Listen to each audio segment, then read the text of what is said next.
and the guy's like puking. And they keep trying to get me to puke. My LPO goes, I'll tell you what, Collins, you eat this spoonful of puke and you don't have to finish your burrito. Without thinking, I just chomped it.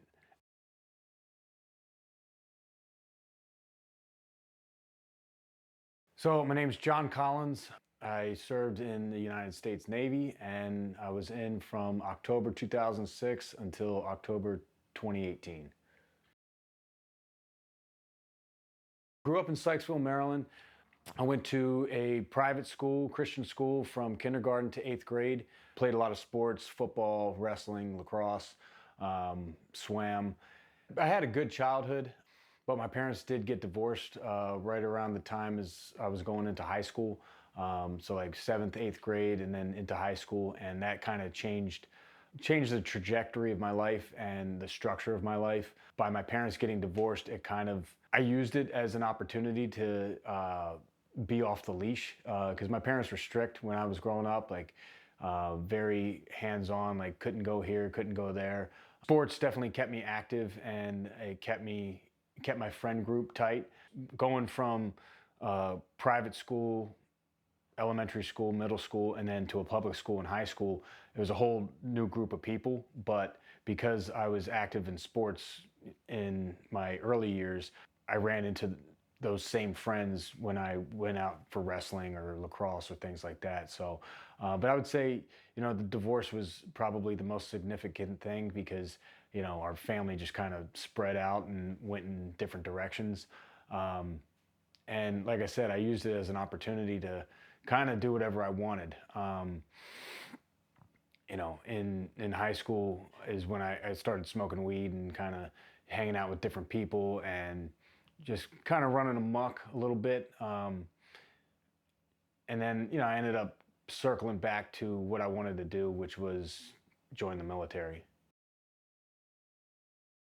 So as far back as I can remember, I always wanted to be a Navy SEAL. Growing up in the 90s, there wasn't a whole lot about it back then. My dad was a cop. He was a state trooper for 25 years. He was on the SWAT team for 20. In the early 90s, the Terminator movies came out, and my dad was like the Terminator before the Terminator. He was big dude, crew cut, big, Ray-Ban sunglasses, walking around with his pistol belt on, and, just doing some badass stuff as a cop and a SWAT team guy.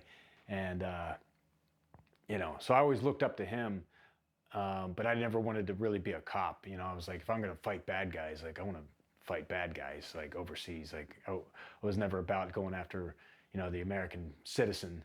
But like I said, as far back as I can remember, it was always SEAL teams. And it was more because it was like, I looked at it as like a shadow organization back then, because, you could kind of guess what Marines did, kind of guess what the Army did, plenty of movies about both. But there wasn't really much about Navy SEALs, except for Charlie Sheen, which you're like, all right, that seems pretty cool, But there weren't any books, there weren't, it was just real quiet. But you're like, that just sounds sick, these guys are like ninjas, and growing up, I'd always play Navy SEALs, and I didn't know what I was really doing. It was just creeping around, with toy guns in the woods and stuff like that, and just always seemed pretty cool to do.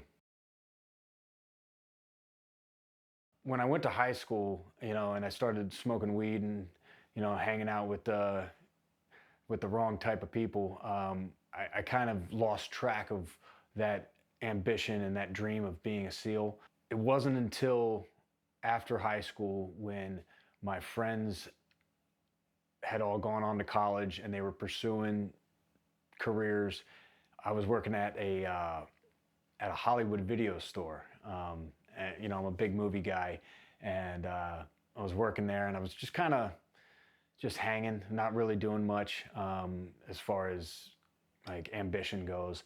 One day, one of the guys that I worked with, he came into the store to put in his 2 weeks, and I asked him, like, like, what are you doing? Like, what where are you going? And he goes, well, yeah, I just signed up for the Army.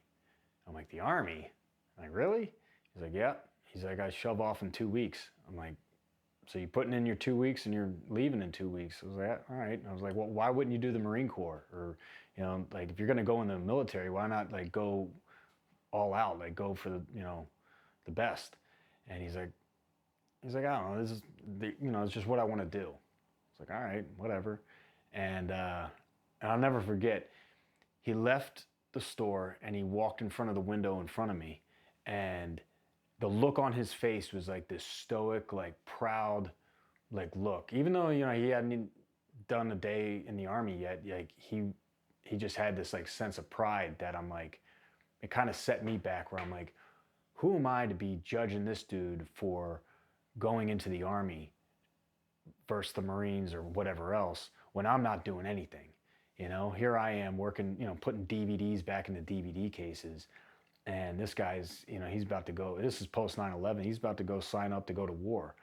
And then it hit me, and it, like my dream came back to reality. And I was like, I'm going to join the military.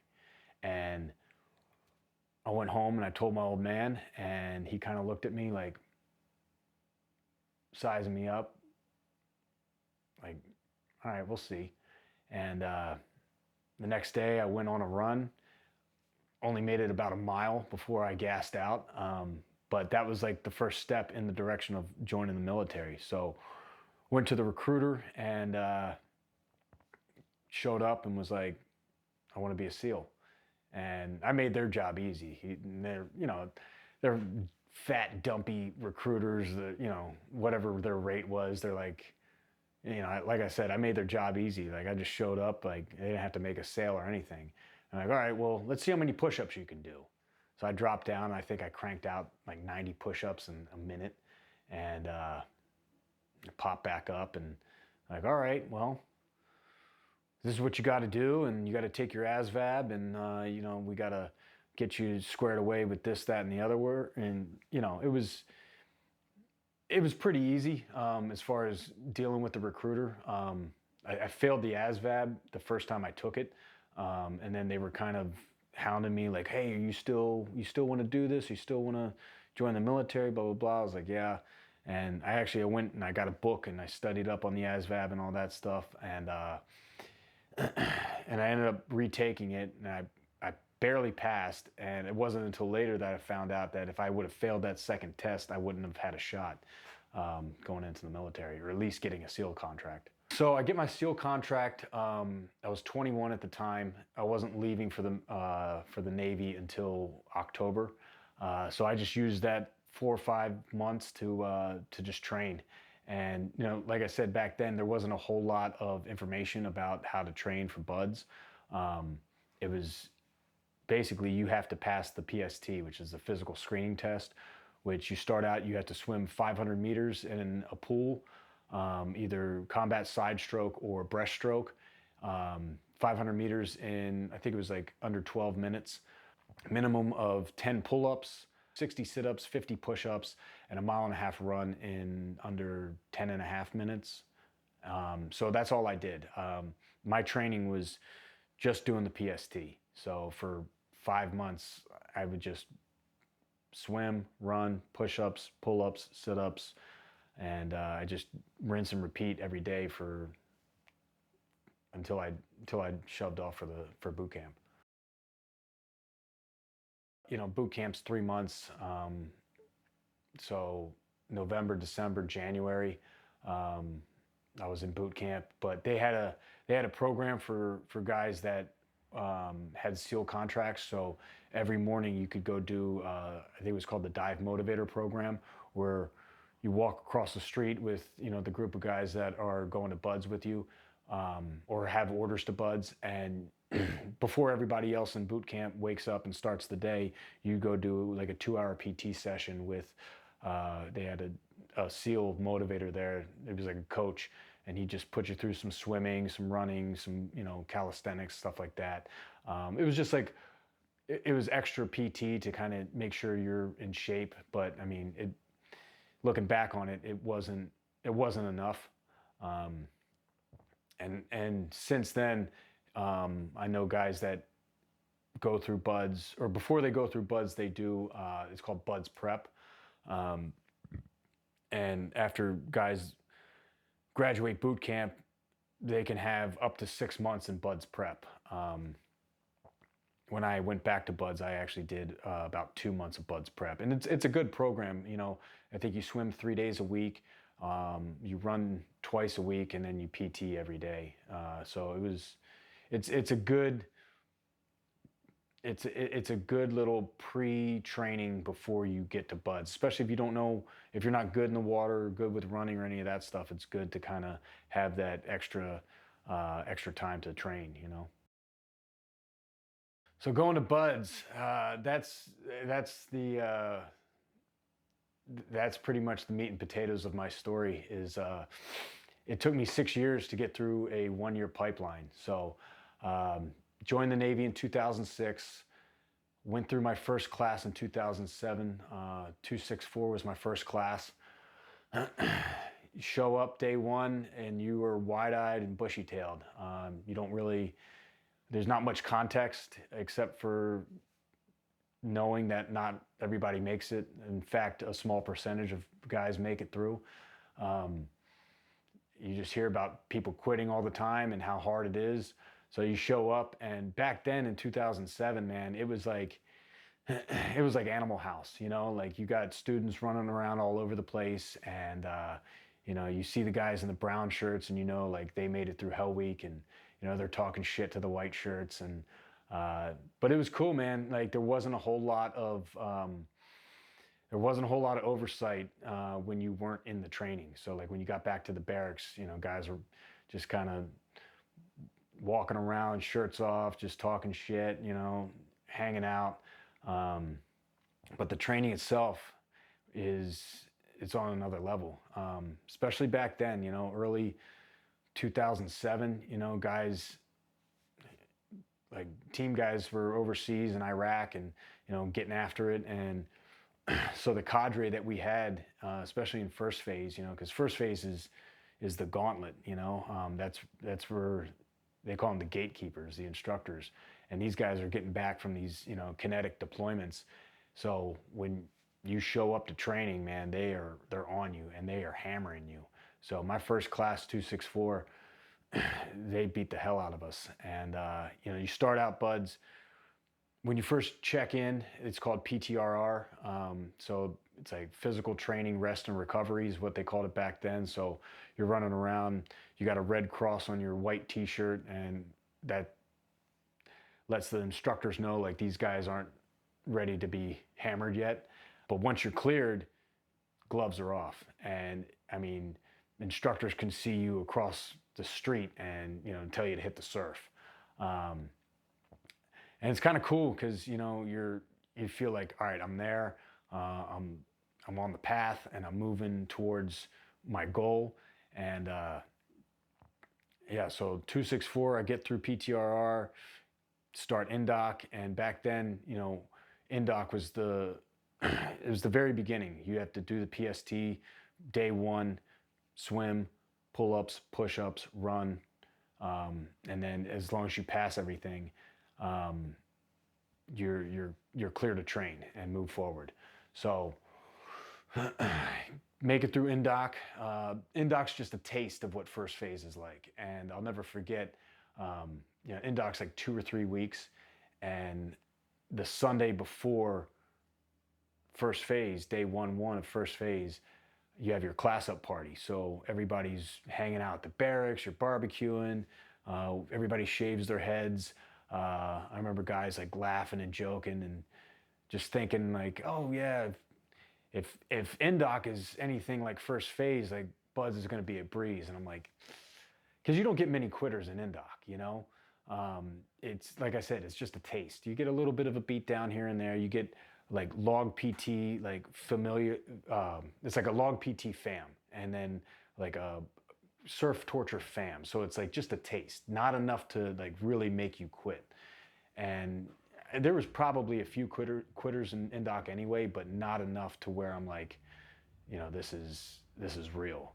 And I just remember thinking like, this isn't the hardest part yet. Like this, like the other foot's about to drop, and I just remember guys like coking and joking and laughing and high-fiving and all this. And then day one of Buds rolls around, and it is real. You know, you're up at 3:30 in the morning, grinder PT at 4 a.m.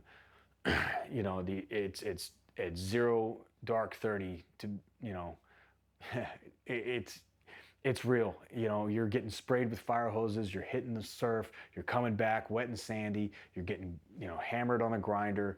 It's like a 2-hour PT of just, you know, push-ups till failure, jumping jacks till failure, flutter kicks, getting sprayed in the face with the hose while you're hitting the surf, wet and sandy, instructors in your face, you know, that bell is ringing. People were quitting before the evolution even started just because they build it up in their heads that this is, you know, this is awful. And it hasn't even gotten to the point yet. So then we, you know, we go out to the beach, interlock arms, march out to the surf, turn around, lay down, surf torture for what seems like forever. And, you know, guys are getting up, running for that bell, man. And this is day one. Then you run to chow. If you're at the end of the line for chow, like you're getting your tray, you're getting food, you're eating it as you're going through the line, and then you get to the end of the chow line and you drop your tray off, and guys are already in formation to run back to the barracks because you got tight timelines you got to meet, right? If you're at the front of the line, you probably have like 10 minutes, maybe 15 to eat, sit and eat. But I mean, you're not sitting there enjoying a, you know, a delicious meal. Like you're eating as you're moving, and then you're throwing that down and you're getting in formation and you're running back to the barracks to get changed out and get your dress uniform on, your shiny boots, your starch cover, and then you've got to be back out on the grinder at this time and stand by for inspection. And yeah, man, so you're standing by, everybody's in formation, you're in your little boat cruise, right? Well, they start out as big boat crews, you know, because going into first phase, we probably had 250 people in first phase. So the class is pretty big. And by the time we got to Hell Week in that first class, we had 100 people. So 150 people, first 3 weeks, just trim the fat. But going back, you do inspection, dress uniform inspection. If you pass, which not a lot of people do, then you get to stand off to the side while the rest of the class gets hammered. Push-ups, flutter kicks, wet and sandy, all that stuff. You get 3 strikes on your dress inspection, right? So if they see any loose threads on your uniform, if your cover's not starched, if your name is not stenciled properly, I mean, they can just dress you down and pick you apart. So it's not hard to get 3 strikes. I didn't pass very many inspections. And I put the work in too, you know, shining the boots, you know, cleaning the helmet off, all that stuff. But then after the inspection, you go and you do a room inspection. So you do uniform inspection, barracks inspection. And again, 3 strikes, like, you know, bed's got to be made and starched and tight, you know, floor's got to be glowing, 0 sand anywhere. I remember first inspection, you know, your barracks is right next to the beach. Instructor comes in, first thing he does is wipe his hand across the table, and he's got a handful of sand. He's like, "What the fuck is this?" I'm like, you know, we just cleaned it, right? You get back to the barracks as fast as you can. You try to wipe down, you know, do last minute touch-ups. It's like, but you know, that wind is just blowing sand into your barracks. It's all part of the game, you know? So you get 3 strikes on that, and if you fail, then everybody in that room fails, right? And then you go out to the beach, you get beat, wet and sandy, and then it's just straight into evolutions, right? So you're doing wetsuit appreciation, right? So you strip off your wetsuit and you go out in the surf and you just sit in the surf for however long they want you to sit in the surf for. And you got to think, like, guys are quitting throughout all this. Like, there's not like a time to quit, you know, guys just quit whenever they had enough. 264 was my first class, and those first 3 weeks of training are like, that's where they get guys. You know, that's where guys quit. It's probably the hardest physically, as far as buds goes. So you've got Monday, you've got to run. Tuesday, you've got to swim. Wednesday, you've got an O course, and they're all timed evolutions that you have to pass. I think you can't fail more than 2 in the duration of that phase that you're in. So you got first phase, second phase, third phase. So not only do you get your ass kicked for the first 3 weeks of training, but you also have to perform these evolutions, and you have to excel, you have to pass. And buds really became real to me. We were out on the O course, and it was right after we had finished the obstacle course evolution, and a handful of guys passed, a bunch of guys quit, and the instructors, they're hammering us. And they're like, all right, you guys don't want to perform? Fine. You're going to pay the man. And I'll never forget, there was a drill they had us do. It was called feet, belly, back. And whenever the instructor called out feet, belly, or back, you had to go to that position. So you start out on your feet, and they would say belly. You drop down to your belly. Back, you flip over on your back. Feet, belly, back, belly, back, belly, back, feet, belly. And it was like, and at first you're like going hard at it, and I remember just like trying to keep up, and within a couple minutes, I'm not keeping up, and I'm looking around and no one's keeping up. You're just flopping around like a fish out of water, you know? And that's when it became real to me, because, you know, you're soaking wet, then you got sand everywhere. It's grinded in between your collar and your neck. It's, you know, in between your waist and your pants, you know, it's in your boot, it's everywhere. And so you're grinding, and you're sweating, and you're cold, and you're trying to perform. And I just remember like being like gassed. I'm like, man, this is okay, this is it. And those guys that were high-fiving and laughing and coking and joking the weekend before, they're nowhere to be found. You know, they quit a long time ago. And so pushing forward, you know, you've got boats, you've got logs. And I'll never forget the first time I did log PT, right? So you have a log PT, you have 2 log PTs per week, if my memory serves me correct. And that first log PT we did, it was like 2 hours straight of lunges, holding a log at your chest. So it's you and 5 or 6 guys that are in your boat crew, and we were just doing lunges. And it's not like lunges like you're at the gym and you've got a squat, you've got a bar on your back, and you're, you know, doing lunges in a controlled environment, or holding dumbbells and you're just like doing reps. It is like you're slamming your knee into the sand, and you're pushing back up, and then alternating, and you're doing this. We did them in place, and we did walking lunges, and guys were crying. Like, I remember looking over at the guys that were coking and joking the weekend before, and they were like tears, like legit, like man tears. I was like, whew. And I mean, we dug a trench in place from just doing lunges in place. Like, it was a legit, and the dust is like kicking up in your face. And I remember, like, you know, my throat was all caked up with dust. I just remember wanting like a sip of water, and they don't give you any water.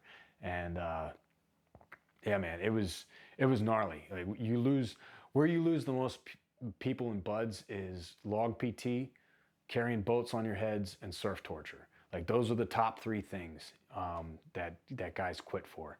And that first log PT, like, I mean, guys quit like in insane numbers. Like, I mean, and you'd go back and you have to reorganize your boat crew afterwards. It's like, well, we lost half our boat crew. Now we got to get in a height line from like shortest to tallest and reorganize our boat crew.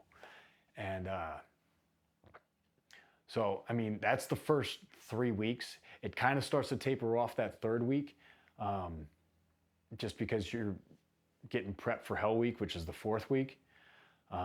And for me, in my first class, 264, I had failed my ocean swims the first 3 weeks. I failed the first three swims, the first 3 weeks, and because of my failures, I ended up going to a review board the Friday before Hell Week, and it wasn't just me. There was some other guys there that had failed for other things too, and I remember just standing there, dress uniform, pop to attention, and you got a board of instructors in front of you, and they are just laying into you like you're a piece of shit, you suck, you're not worth it, you don't deserve to be here, and they let you have it, and then after that they make recommendations whether to roll or drop you. You don't really, you usually get one shot at, or you get one silver bullet to fail something, right? But it's like one strike, and then after that, like if you fail, then you're done. And so everybody that was in that on that disciplinary review board, or performance review board, I should say, everybody there got rolled. So I went from class 264 to 265 because I failed my swims. So I went through the first 3 weeks. I did indoc. Now I'm back to the beginning. Class back up with 265 a couple weeks later. Do the indoc. Get back to day 1-1, first phase. The indoc and the time that I had in between the classes allowed me an opportunity to swim more and to work on my side stroke and all that. Because before joining the military, like I swam, but it was in a pool. You're doing your ocean swims, like 2-mile ocean swims in rough, choppy water, and you've got a time to beat.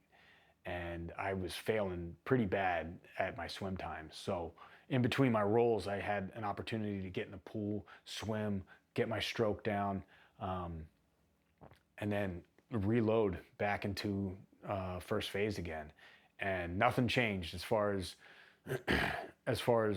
the intensity and the heavy hitting. Still doing your barracks inspection, PI inspection. You got those every Monday. So even when you get through the week, like you're spending the weekend polishing your boots, shining your helmet, starching your uniform, cleaning your barracks, all that stuff. And you got to think too, like I just did 5 weeks of the first part of BUD/S, right? And now I got to start over and do it again. So I'm starting to get broken down too.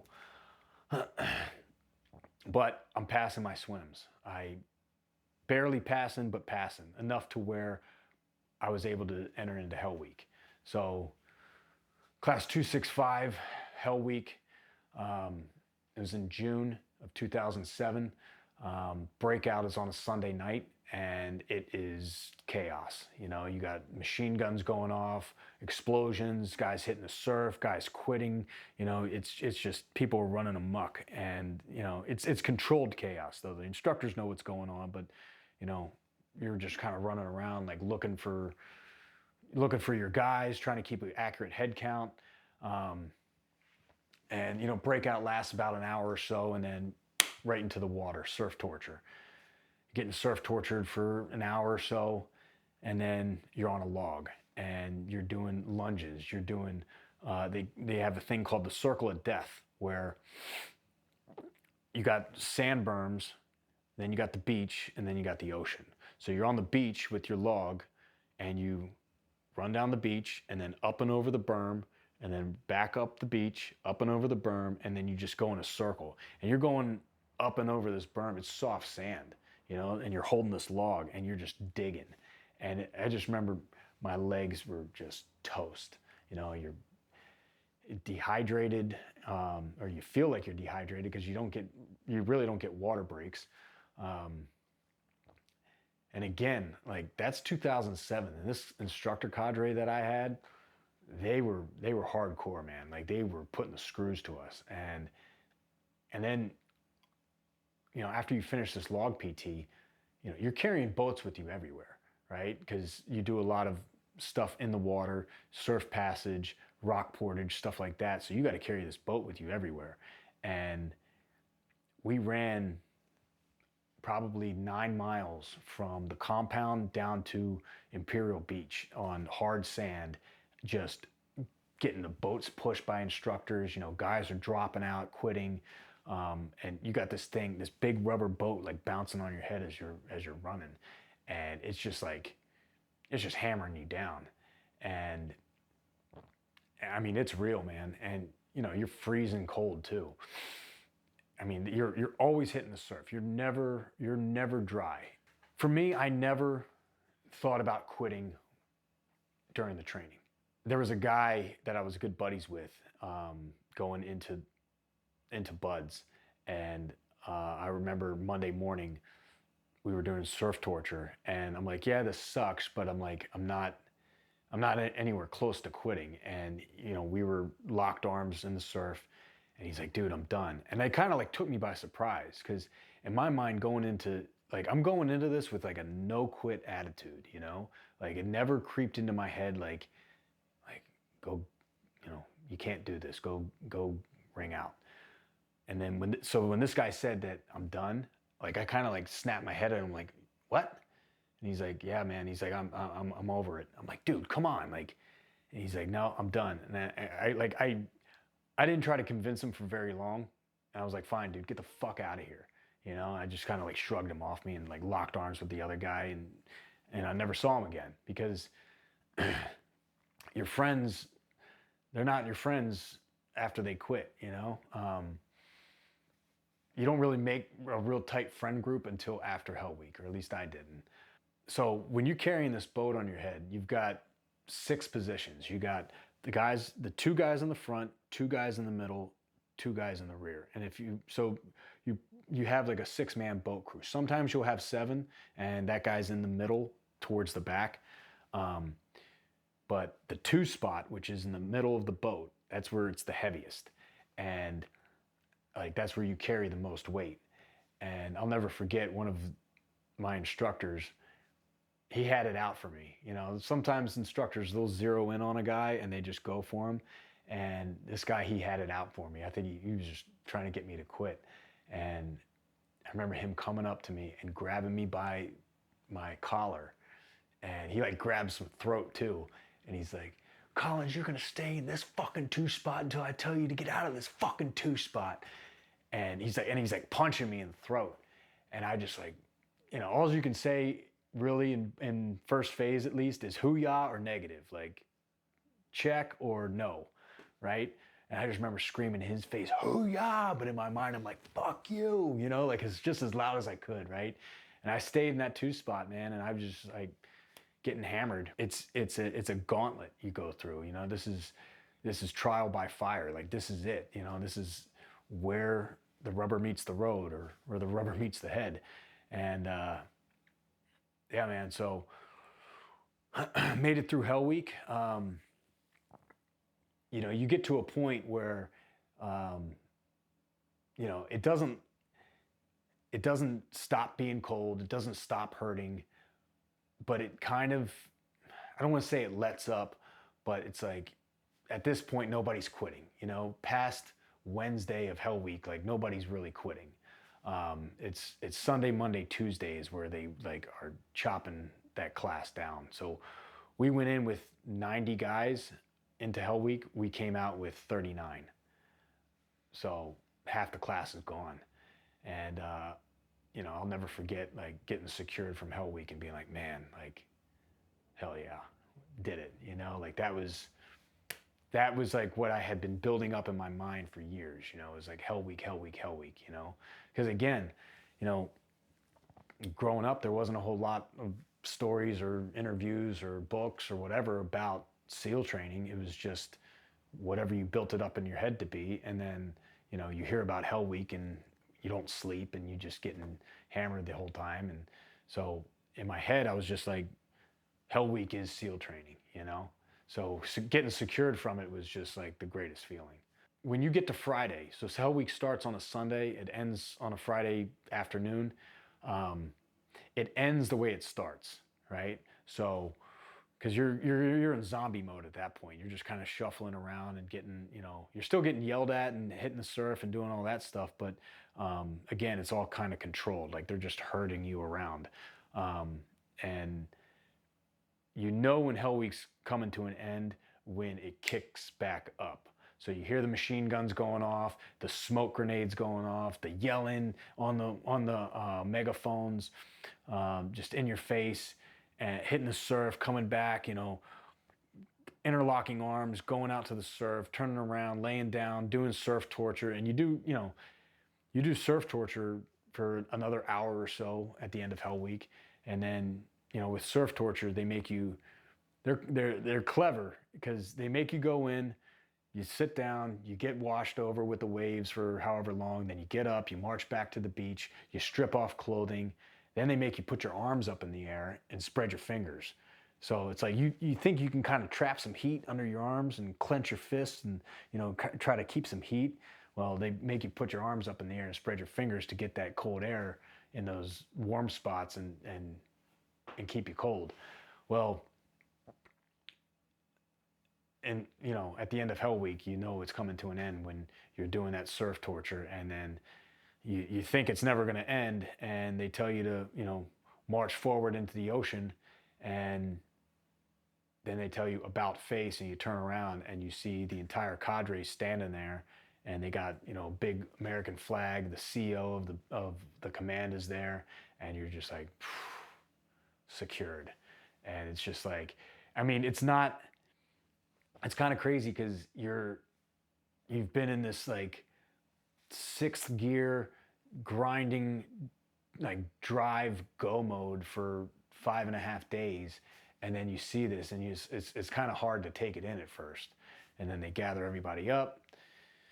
CEO comes out and he congratulates you and says good job, but the work's not over. And the class lines up, and then cadre goes down, shakes everybody's hand, and you're secured. And then go to the barracks, you get your pizza, you get your brown shirt, and now you're a post-Hell Week guy. But I'll never forget, Monday morning rolled around in that first Hell Week that I completed, and we were in a classroom, and the week after Hell Week's called Walk Week, because in BUD/S you run everywhere. You run to Chow, you run to the evolutions, you run to the barracks, you run everywhere, and you do it as a class. And so the following week, after Hell Week, you're walking everywhere. You're wearing tennis shoes and you're walking because you're just recovering.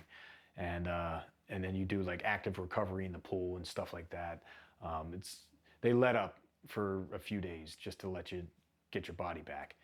And I'll never forget, we were in the classroom right after Hell Week, during Walk Week. And one of the instructors, he was the only instructor I had a personal problem with, which means he was a good instructor. All the rest of them, I'm like, I know this is a game and they're doing their thing. This guy is a fucking asshole. And I remember him telling us, he goes, yeah, congratulations, you passed Hell Week. He's like, you know what a brown shirt means to a team guy? Fucking nothing. Go hit the surf. I was like, damn. I'm like, I just did all this for a brown shirt. But he was right, it's like, so what? But yeah, man, so past Hell Week, class 265, finished out first phase, and I get to second phase, and I knew something was wrong when I couldn't turn my head left or right. And I thought I could just kind of like gut it out, or that it would go away if I just, had the weekend to recover. And I could not turn my head at all. Like something was wrong, like outside of, just being a pussy. And so I went to medical like at the beginning of second phase, and they ended up doing like x-rays and, checking me out, and they're like, dude, you're messed up. And turns out like the cartilage in between the discs in my spine was like gone, and they're like, you need to take a medical roll. So at that point, I had my second role. So I had one performance role and now I had one medical role. I got rolled into class 266 after that. That first role that I had, I made it to Hell Week, right? But that's not a checkpoint, right? So I had to start the training over again from scratch. Once I made it through Hell Week, like if something would have happened in first phase at that point, and I had to get rolled, I would have just classed back up with the next class once they got through Hell Week, you know? So I wouldn't have had to do the training over again. As a matter of fact, I don't know how it is now, but back then, as long as you made it past Wednesday of Hell Week, if like you like broke your leg or something happened, you had it like a medical role, you would be considered that you made it through Hell Week, which I always thought was weak, but you know, they have to have those checkpoints. So getting to second phase was another checkpoint. So because I was in second phase and I had a medical role, now just waiting for class 266 to catch up to me. So they were starting first phase, so I had about 6 or 7 weeks to recover before 266 caught up with me, and then I just rolled into class 266. So that happened. I rolled in with them, and and second phase is the water phase. And I would argue that the first 3 weeks of first phase are harder than Hell Week, because it's 3 weeks and it's relentless, and like Hell Week is just, it's 5.5 days. You don't really sleep. You think you sleep like maybe 3 hours the entire week. First phase, man, like you might get off at like 2 in the morning and have to be up at 4 in the morning. But you're not, just because you're off at 2, it's like I still need to decon all my gear, clean the boats, clean the barracks, starch my uniform. Like there's shit to do. Like I remember one night I laid down for 30 minutes. I didn't even sleep, you know, and this is like the second week of first phase, you know, and I just remember thinking like, oh my God, like this isn't even Hell Week and I'm like turning and burning here. So the nice thing about Hell Week is that you don't have to wake up, you know, you just awake the whole time. Like waking up was the shittiest part of PUDs, because you're like, oh my God, here we go, you know? So 2 first phases at this point, or the first 3 weeks of first phase, 1 Hell Week. Class 266 catches up to me in second phase. I roll in with them, and we're in the water phase now. It's still, you know, day 1 of second phase. You're out on the grinder with your tanks. You're getting beat, just like in first phase, wet and sandy, push-ups, PT, all that stuff. Barracks inspection, PI, which is your personal inspection, your uniform, your gear, and all that stuff. And they're quizzing you on dive questions, like, you know, pressure and, you know, air in your tanks and just different things like that. And second phase kind of turns into more of a learning phase, because you're learning how to use equipment. And so for the first like 2 weeks, you're doing your PTs, you still got to do your runs, you still got to do your swims, still got to do your O course. No more boats, no more logs. When you're getting beat in buds, it's drop, push them out, right? And you think, when buds first starts and you get dropped down, you push out 20 push-ups, you're like, oh, okay, like, did that. And then they'll be like, push them out again, push them out again, shut the fuck up, push them out again. And you're doing hundreds of push-ups, you know? And I mean, it gets to a point where you're just like, you're just kind of almost like bobbing your head because you can't, you know, your muscle failure. But 20 first phase, 30 post Hell Week, 40 in second phase, 50 in third phase. And when you do the push-ups in second phase, you're doing 40 push-ups with tanks on your back, because you're running around with these tanks on your back. In first phase, you're running around with a boat on your head. Second phase, you're running around with tanks on your back. So I mean, you can imagine what that's like, you know, doing push-ups with tanks on your back. So first couple weeks is all training and learning how these tanks work. And then third week is pool week. So it's like second phase Hell Week. And day 1 is basic stuff, you know, learning how to basically learning how to breathe underwater, how to buddy breathe off one respirator. Day 2, you're doing, you're kind of crawling on the deck of the pool, and you got a buddy swimming above you, doing buddy breathing, things like that. It slowly starts to ramp up, and then by the end of the week, you have a test called pool comp, and what it is it's a average 20-minute test where it's just you. You enter the water, you're crawling around on the deck, and then you get hit by instructors, usually more than one. They rip the mask off, they tie your hoses in knots, they rip your weight belt off, they do all this, they do whatever they want to you. And the whole time you're holding your breath and you're turtled up. There's procedures for everything, right? So for this particular evolution, when you get hit, you got to cover your head, bend your knees, kind of like just take it. And it's supposed to simulate being hit by a wave and getting tossed in the surf, right? So once the smoke clears and the instructors back off of you, then you have procedures to get air back, right? And you have to go through these procedures exactly, or you fail. And for this test, you have 4 tries, right? And 4 different instructors. So I failed the first 2. Class 266, pool comp Friday, failed 2 tests, and now I got a long weekend ahead of me. I know I got 2 more shots on Monday. And at this point, I've had 1 performance roll, 1 medical roll. If I fail this, I'm going to a board and they're going to recommend that I get dropped from training for performance, not performing. And that's exactly what happened. I kind of got down on myself during the weekend, and I wasn't thinking happy thoughts, and I was just watching this window close on me. And come Monday morning, man, I had 2 more shots at the test and I failed fast. Like like I said, it's a 20-minute evolution average. I failed in under 10 on both, and I knew I was done. So finish out the day.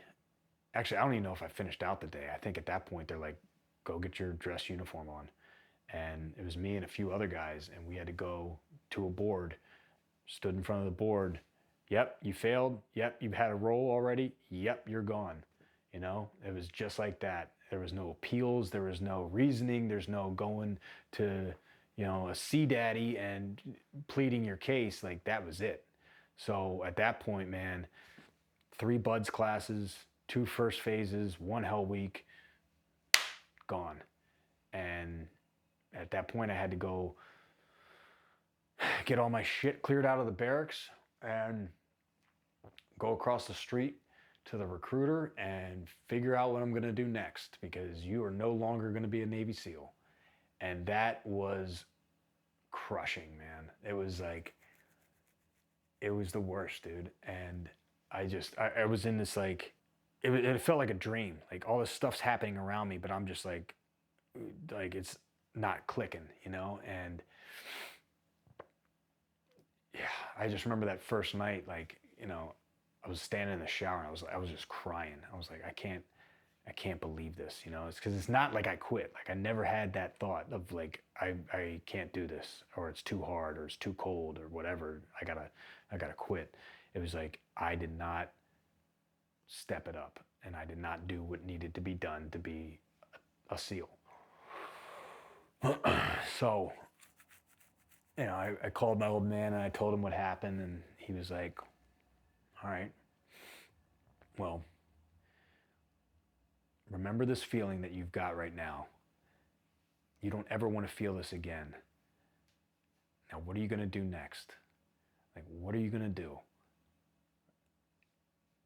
So I went to the recruiter, or the guy that cuts orders, and I was talking to him. I'm like, okay, so what's the fastest way back to training, right? I had my little boo-hoo moment, right? Woe is me. Time to get back in the game. What's the fastest way back to training? Well, we've got a 1-year billet to go to Guantanamo Bay. You'll be a prison guard down there, and you can put in your orders for buds, and you can be back in a year. It's a 1-year billet. Let's do it. So it wasn't just me that got dropped. I had a couple buddies that got dropped with me for the same thing, for a pool comp. And we all kind of just, at this point, are trying to figure out how to go back because we all wanted to go back. And we all took the billet to go to Gitmo, get my orders, out to the fleet. I had to go to Gulfport, Mississippi. That's kind of where everybody got staged and corralled because now you're in needs of the Navy, big fleet. You gotta. These are my marching orders. This is who I got to answer to, right? So all these different sailors are coming from all these different jobs and all these different areas and commands, and they're corralling everybody up in Gulfport, Mississippi. And from there, we go up to Seattle, Washington, and do about a month of training for deployment to Guantanamo Bay. And then we go down to Gitmo. And that was its own little demon. It was like a whole nother world. Because now it's like I'm not in the game anymore. Like I'm not moving towards, getting my trident. Now I'm like, I'm not in the race. I'm not even at the starting line like I was when I got rolled. It's like I'm out of the sport, So get down to Gitmo, and first thing we all do is go to the chief that cuts the orders, and we talk to her about, hey, we all want to go back to buds. Like, how do we do this? And she's like, pump the brakes. Like, you just got here, and you're undesignated seaman, and it doesn't work like that. So we kind of got bamboozled on this deal. So now it's like, okay, I got to deal with the Navy and getting orders to go back to buds. Plus, I got to do my job down here, which is babysitting terrorists. Essentially, you're at these camps with these prisoners that are all guys that got rolled up by team guys and whatever other special forces guys are overseas, just doing missions that I wanted to do, that I signed up to do, right? They're grabbing these guys and getting information out of them, shaking them down, and then kicking them out to Gitmo, where I've got to feed them clamshells of whatever bullshit they're eating, and making sure that they get their 5 times a day prayer call and they don't get disturbed for that, right? I mean, it was the exact opposite of what I signed up to do. I signed up to like shoot and kill these guys, and now here I am like feeding them and making sure that they've got plenty of water and shower time and play time in the rec yard and prayer time. And so I'm like, not only do I got to do my job, I got to find a way to get back to buds. I got to deal with the Navy. I got to deal with my peers around me who are all like, sailors that never had a thought about going to buds, never had the balls to go to buds or quit buds. And I got to train, which I will say, for what it's worth, Gitmo was the best place to go to train. They had great facilities, pools, gyms, trails to run. I mean, I wouldn't have had that if I went to a ship. So being there, I had a good, it was a great place to get strong and fast and work on my swimming. So ended up doing 19 months down there. They sold me on a year, and that chief, she had it out for us. I don't know if she got like screwed over by a team guy, or she just had it out for any of the guys that wanted to go back to buds. And I would say there was probably about 10 to 15 of us that were looking to go back, and we were all fighting for orders and trying to stay out of trouble and just stay on the straight and narrow. And but you're dealing with terrorists. We had guys down there. Some of these guys, they would like shit and smear their shit all over their walls in their cells and all over themselves. And because I had it out, I had a problem with everybody. I mean, I had a major attitude problem. I was pissed. I got dropped from buds. I knew I was going to go back. I hated everyone, and everyone knew it. I wasn't like quiet about it, and they're like, all right, Collins, you're going to be on this block. They put me on the worst block in the worst camp with the worst dudes on purpose because they wanted me to slip. They wanted me to do something that they could nail me on to keep me from getting orders to going back to buds. So, I'm on this block where these guys, they were, I guess like a protest, but they just wouldn't eat.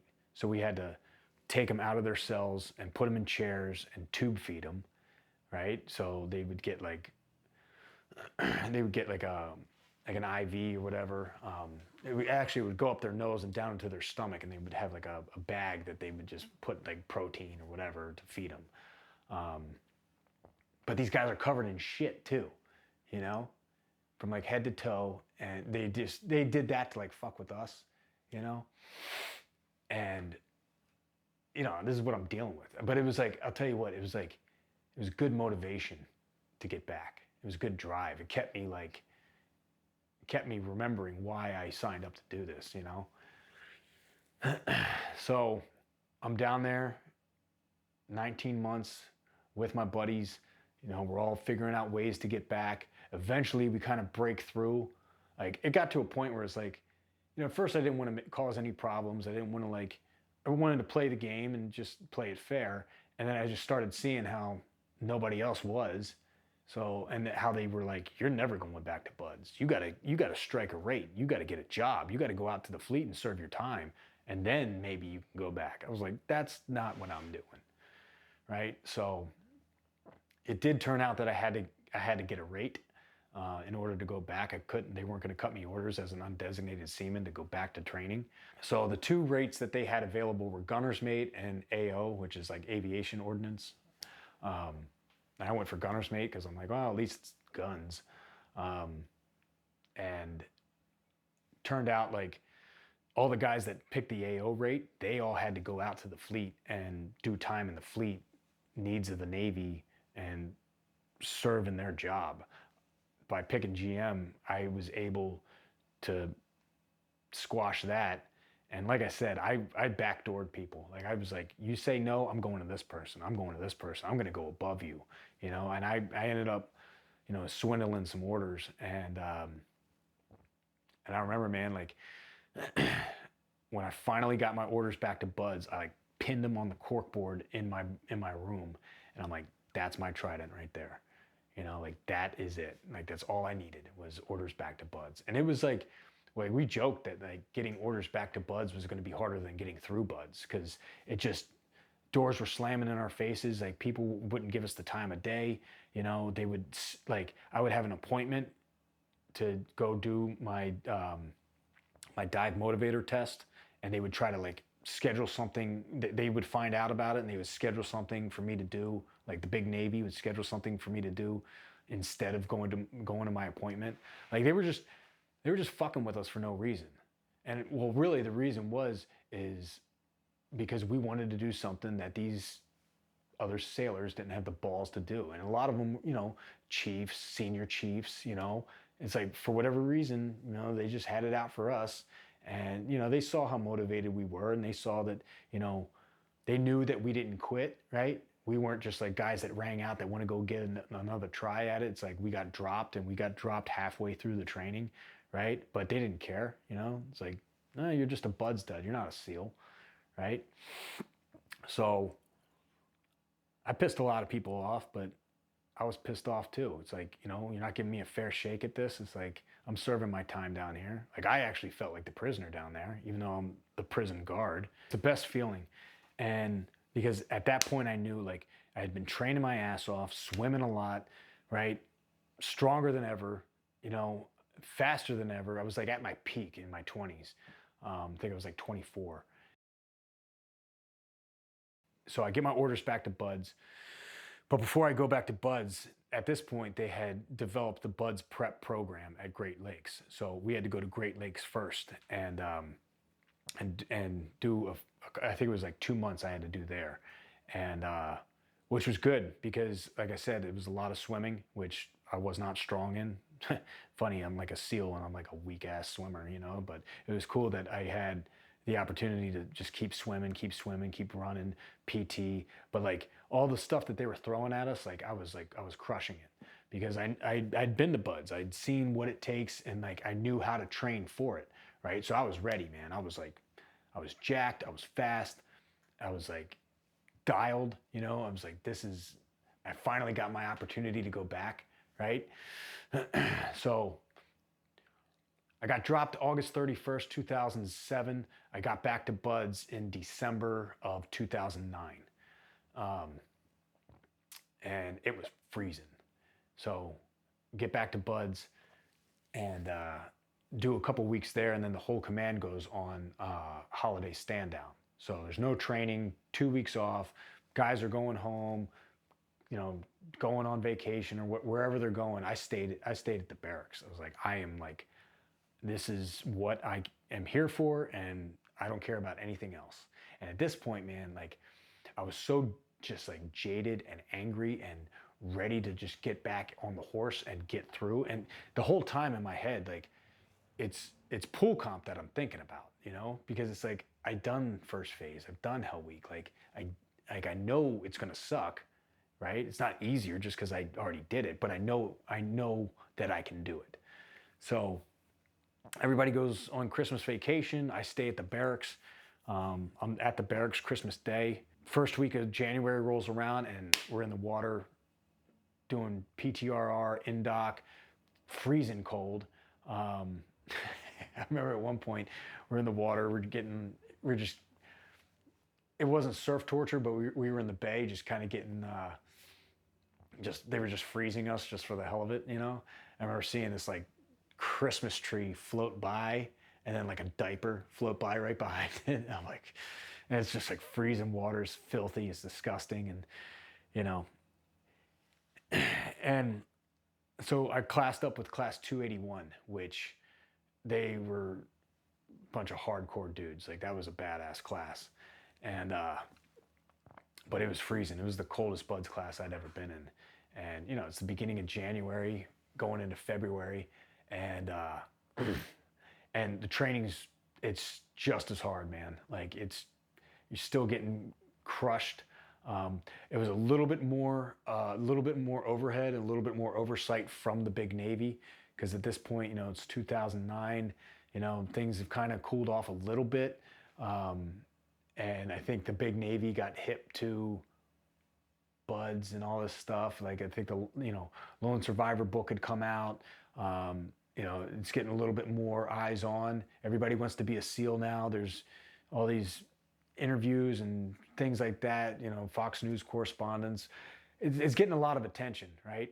So big Navy's starting to put their nose in it, which I should say that part of the reason I wanted to join the SEAL teams was because not only does nobody know about it, but it's like, this is like a biker club, man. Like these guys, it's like a gang. Like, yeah, it's in the Navy, but it's not really the Navy, dude. Like we're not like on ships like that. You know what I'm saying? Like we're doing like, we're fighting, you know, we're legit fighting. And so when I showed up, my first classes, 264, 5, and 6, like the instructors were like running wild. Like they were doing all sorts of stuff to us that was probably not, you know, legal. But now I'm back in class 281, we're getting briefed by, you know, whatever sailor, you know, Navy person telling us, hey, don't do this. If you see this happening, report it, this, blah, blah, blah. And it's like all this stuff that I hadn't heard when I first joined. I was like, okay, they're starting to, you know, stick their nose in our business a little bit. But as far as first phase and Buds and boats on heads, log PT, all that stuff was the same, man. And it's still cold, you know. So January, February, first phase, I'm going through it. Guys are still quitting at, you know, an alarming rate, you know. It's just like boom, boom, boom. You hear that bell ringing off the tower and ringing off the back of the truck. And I end up getting pneumonia. And I remember my buddy, he looked at me one day and he was just like, I lost like 15 to 20 pounds. I was like skin and bones. And he looked at me and he's like, "You all right, bro?" I'm like, "No, but what am I gonna do?" You know, like you couldn't get medically rolled, you know. It's like, unless you're like, you know, throwing up blood or, you know, passed out, you know, face down, it's like, keep going.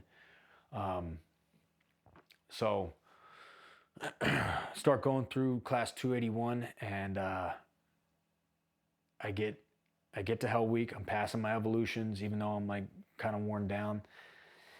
And Tuesday of Hell Week rolls around, and I'm like fucked up, man. Like something's off. Like my vision's blurry. Like I've got no energy, and I'm like, something is not right, you know. And it's Tuesday morning, and the instructors are on me because they see that like I look weak, and I'm like, this isn't me being a pussy here. Like something's not right. So I end up going up to the medical truck, and I'm like, something's like I couldn't. I remember I couldn't stop coughing. Like the week before Hell Week, I was coughing like with every breath I took, and but it didn't like hurt. I just couldn't stop doing it, you know. And at this point, you know, I'm still coughing, and the guy in the med truck, team guy, Corman, he's like, spit in your hand. So I coughed up whatever phlegm or fluid I had in my lungs, and I spit in my hand, and it was just a glob of like red blood. And he's like, "All right, go to medical." So I go in there, and they check me out, and they're like, "Yeah, you've got pneumonia, and also you have SIPE, which is swimmer-induced pulmonary edema. Basically, it's like moisture in your lungs, and just from being in the water and just, you know, dirty ass water and just getting sick." So I remember laying on the bed, and I got this like blanket on me. It just came out of the dryer. It's like hot, crispy hot, and they put a watch cap on me, and I'm like laying there. And it was, dude, that Hell Week was so cold, and like that blanket felt so good. And I just remember laying there like, all right, I'm waiting on them to come back and tell me like what they're gonna do. And I'm just thinking, if they tell me to go back out there, God damn it, I'll do it. But if they tell me I'm rolled, I'll take that roll. And they came back, and they're like, "Yeah, man, you're getting rolled. You're medically rolled. You're too messed up, and this is legit."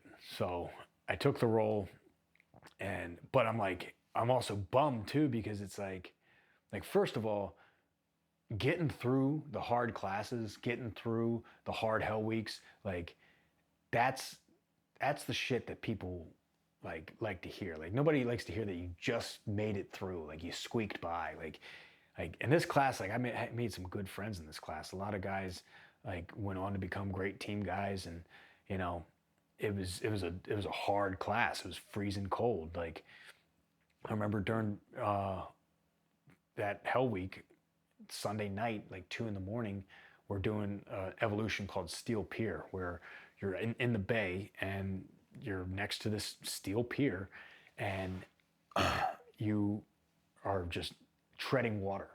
And I remember I could see my breath as I'm treading water, and it's like freezing cold. And then you get out and you strip off some clothing, enter the water, tread water for a few minutes, get out, take off your shirt, take off your pants, and now you're in your skivvies. And it's like, and then they make you lay down on this freezing cold steel pier, and they're spraying you with hoses, and you're just like jackhammering. You know, so many guys quit during that evolution. And I mean, it was a hardcore class, and I would have loved to make it through with those guys, because I mean, there's something to be said about making it through hard training, right? So as it was, I ended up getting rolled. So now I'm going from 281 to 283. And like I said before, when I went back to Buds, I was at peak physical condition. And now I just went through first phase again. I'm broken down, my body, my immune system, I'm like sick, right? And I get this roll, and I'm thinking, I got to do all this again. And I'm not at my peak performance. I'm like, I got pneumonia. And I got to do it all over again. You know, this is my fourth first phase I'm about to go into. So I lied when I said I never thought about quitting, because the only time I did think about quitting was in between class 281 and 283, who I classed up with next. I was recovering from the pneumonia. I'm wearing a hoodie. I got my flip-flops on, my board shorts on. I'm in my car, got the heat on. It's like a Saturday morning. I'm driving down the Strand to Imperial Beach, gonna grab a burrito, a cup of coffee, and nice and comfy. And I'm just thinking about all this stuff I gotta do again. I gotta go through the very beginning, in-doc, first phase, another hell week, a third hell week. I'm like, dude, like, how many guys can't make it through one, you know? And this is my fourth I'm about to go through. And I'm just thinking, and it's like, the boats, the logs, the surf torture, all this shit that I got to do again. And I'm like, I don't know, man. Like, I do not want to do this, right? So then I'm like, well, you know, I'm coming up on 4 years in the Navy. I could get out, you know, like I gave it a good old college try, and, you know, nobody's going to look down on me, right? It's understandable. I could use my GI Bill. I could go to college. I could, you know, my dad was a cop. I could use whatever connections he has to try to get into law enforcement. I got, you know, the military background on my resume. But then I'm like, man, like, that does not sound cool to me, you know? Like, well, what do you want to do? I want to be a SEAL. How do you do that? Do it again. So, saddle up, class 283, same as it was. Class up party, everybody high-fiving, making jokes, barbecuing, day one hits, boom, bell ringing. You know, it's just same old thing, man. It's like the training didn't change, you know, it's still getting kicked in the nuts. Make it through Hell Week, you know. I remember looking around, seeing guys like hugging each other and crying and all stoked, and I was like, yeah, I get it. I remember my first Hell Week, you know, been there, done that, got the brown t-shirt, but it's not over. And in my mind, I'm like, I got unfinished business with pool comp, and that's all I was focused on.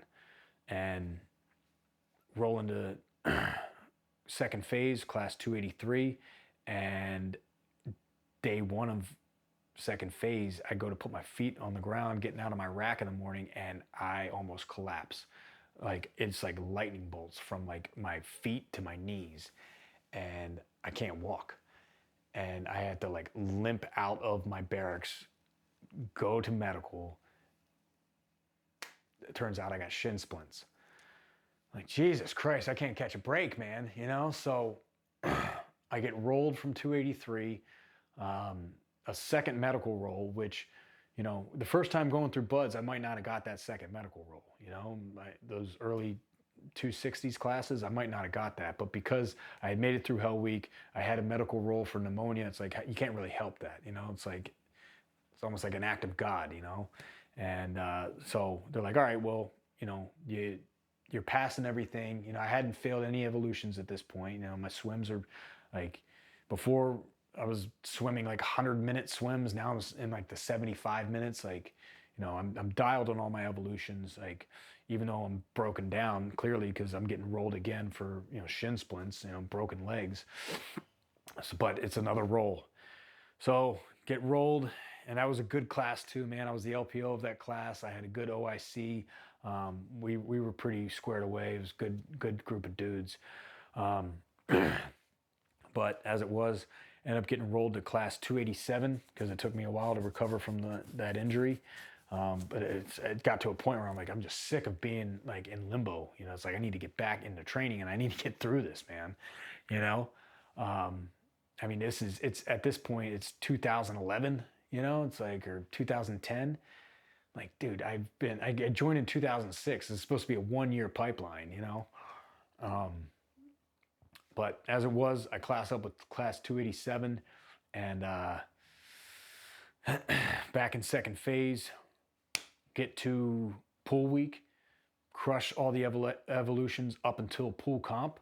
Pool comp comes around, And in my mind, I'm like, I'm comfortable. I got this. I was almost like, I don't want to say I was arrogant, but like I didn't want to give this evolution that got me dropped from training any more respect than what I thought it deserved, or any more attention than I thought it needed, because I'm like, I got this. I'm crushing everything. I'm just going to go in here and crush this. I failed my first 2 tests. And here I am back in the same position I was a few years ago, where I'm like, got that long weekend ahead of me to think about what I'm going to do. Whereas the difference between that first weekend and that second weekend was, that first weekend, that's exactly what I did, is I just thought about, what am I going to do? This weekend, man, I trained. I got out on the grinder. They offered us wooden tanks that simulate the tanks that we wear on our backs during the test. It's got a regulator. I had my weight belt. I had a mat that I could put on the grinder and just kind of drill my procedures. And that's exactly what I did, man. All day Saturday, all day Sunday, I just was filling my mask up with water, hold my breath, do my procedures, and I would just do it like 3 or 4 times, as many times as I could on a breath hold, just drilling my procedures to make sure that like I had it knocked out, I had it down. And I'll never forget too, I was dating this girl at the time, and it was Easter weekend, and she was giving me a hard time because, I mean, we were kind of rocky anyway, but she was giving me a hard time because I wouldn't come over to her parents' house for dinner on Easter Sunday. I'm like, look, I've got to train. Like, and we ended up breaking up over it, which, what was her name again? You know, like, who cares, right? It's like, I am here for one reason only. And yeah, man, so I trained all day Saturday, all day Sunday. Monday rolls around, and in my mind, I'm like, I'm so fixated on this. Like, and I actually, I kind of went a little psycho on it too, because I'm like, I'm in the same position I was back when I got dropped. I'm remembering what my old man told me, which was, remember how you feel right now. You never want to feel that way again, right? That was crushing. It, like, my world fell apart. Here I am. It's like, it's go time. And I came up with like a mantra in my head. I actually it wasn't even in my head. I said it out loud, like probably millions of times during that whole weekend. Like, as long as I was awake, I kept repeating the phrase, I will beat pool comp. And I just kept saying it over and over and over. When there wasn't a regulator in my mouth, I was just saying it. I will beat pool comp. I will beat pool comp. I will beat pool comp. I was like drilling it in my head. I was like brainwashing myself into like beating this test. And I used those words, like, not I will pass, or I won't quit, or I won't fail. It's like, I will beat pool comp. And Monday rolls around, enter the water, take the test.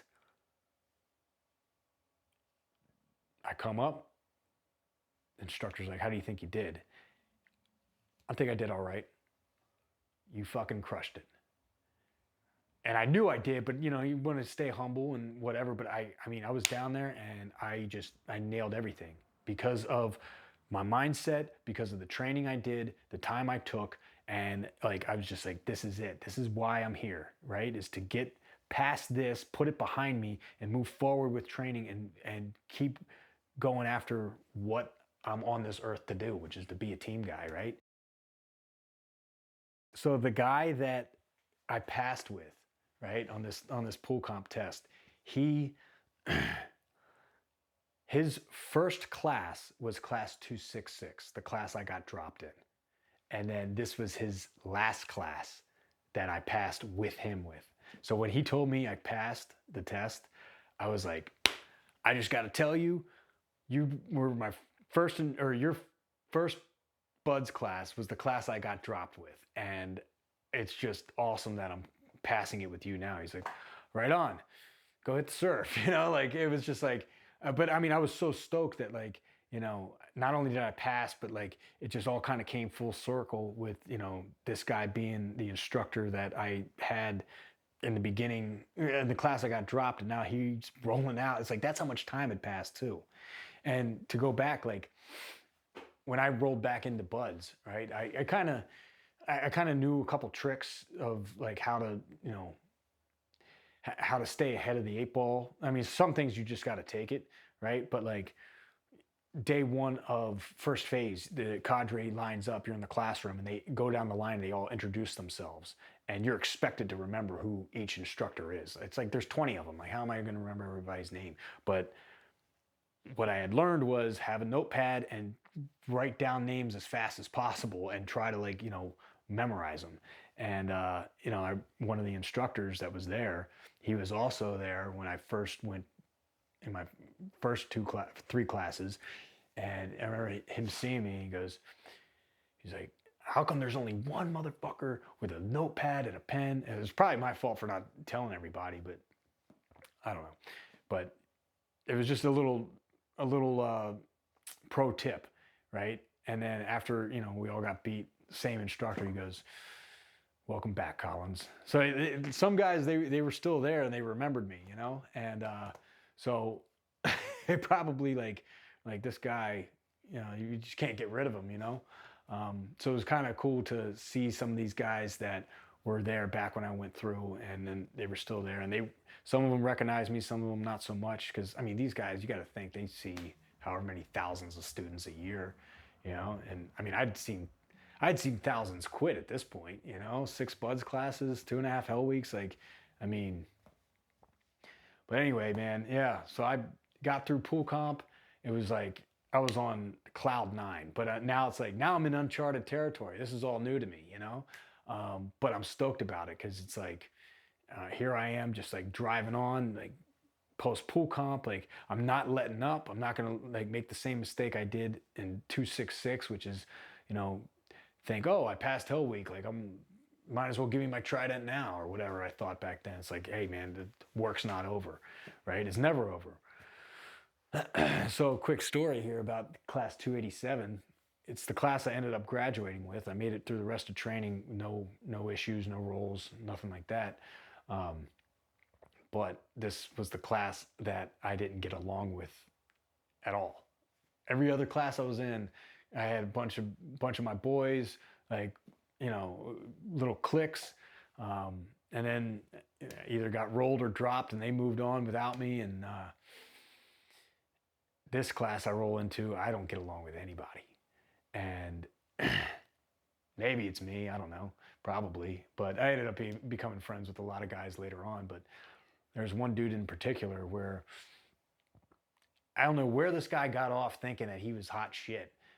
But he was just like kind of walking around all cocky and this and that. And his locker was right above mine. And like where our dive gear was. And he was just, for whatever reason, man, he was just like, I don't know, he just had some attitude. And I'm like, yo, like, what's the deal? Like, we're in this together, man. Like, we should be, like, and he had some problem with me, right? So I was just post-pool comp. We're doing an ocean swim. At this point, we're on Draeger tanks, right? And we're learning how to use those. And so it's a Tuesday. Swim list comes out of who's swimming with who, and you got buddy pairs for pretty much everything you do. Your swim buddy, especially a swim.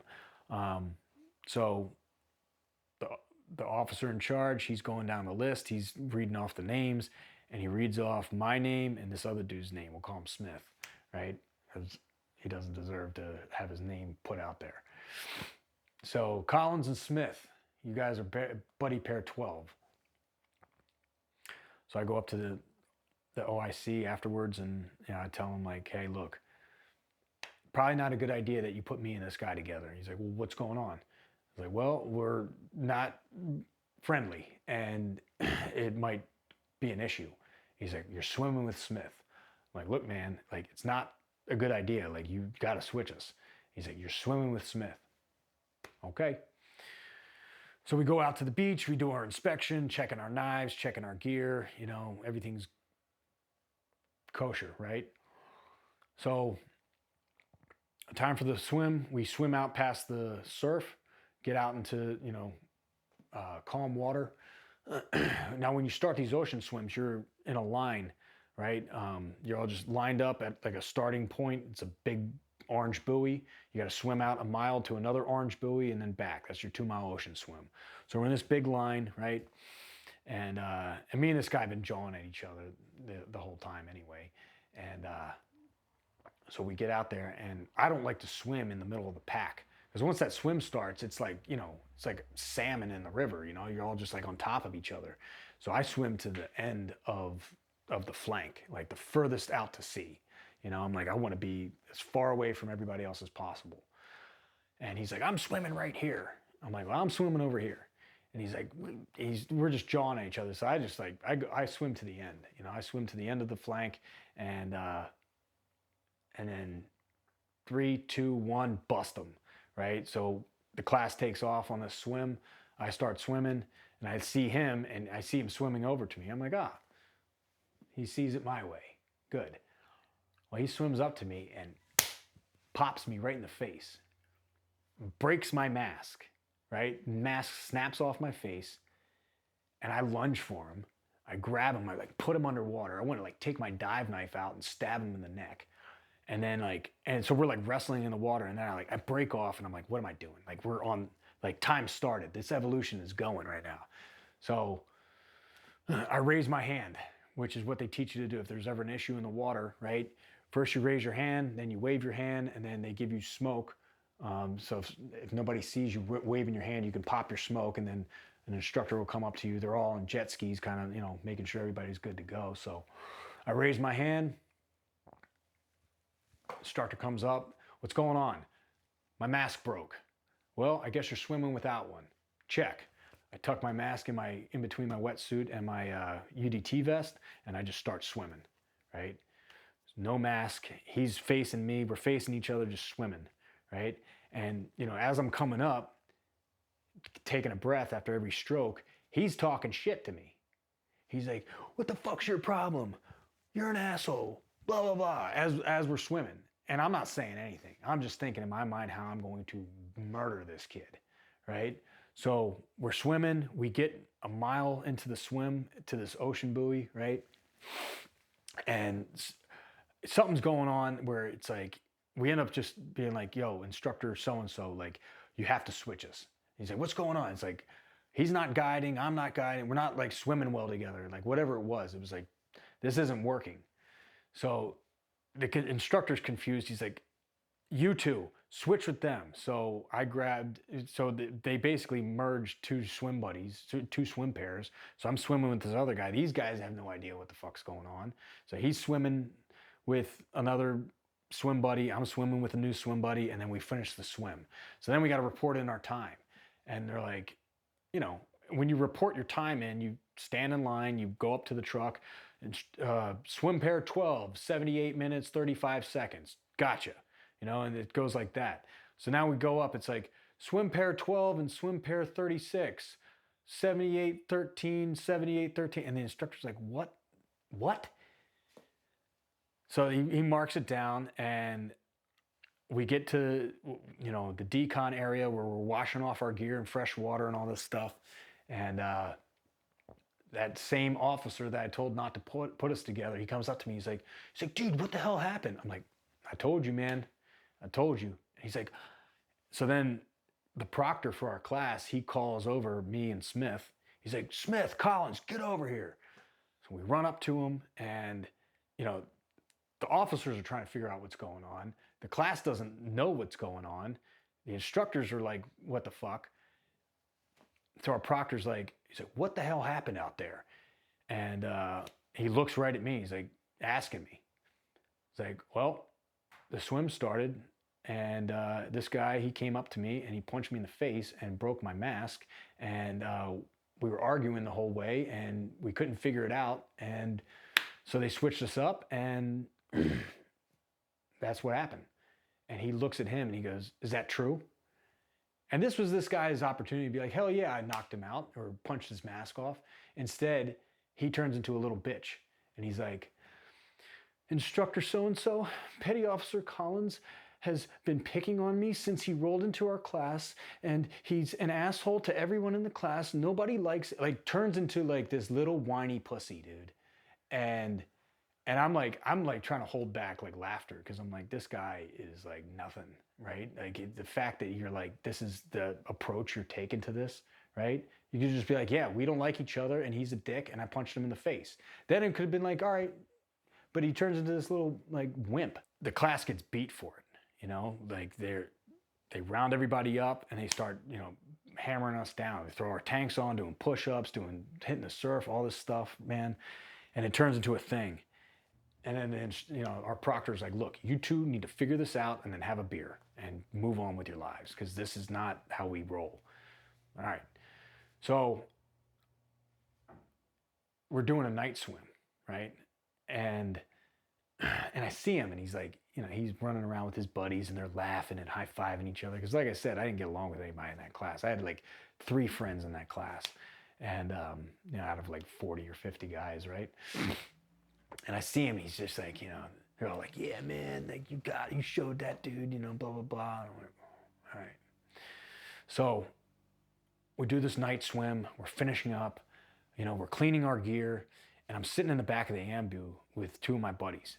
And, they know what happened, and I'm talking to them, I'm like, man, like where I come from, like this gets settled, but like, I don't want to get in trouble either. I don't want to like get kicked out of training. I've come too far, and I feel like my entire military career was just protecting like what I've got or what I'm trying to get. It was all about protecting my orders back to buds. It was all about, not getting kicked out of buds or not getting kicked out of training. And then once I became a SEAL, it was all about not getting my bird pulled. Like it got weird, man. And at this point, I'm like, I don't want to get kicked out of training. Like, fought too hard to get here, but I can't let this slide either. And I'm trying to like get some opinions here. Like, tell me what tell me, am I right to go after this guy or do I let it slide? And they're like, no, man, like you got to do something about that. Like that can't slide. I'm like, all right, you're right. I do. So we wrap up the day.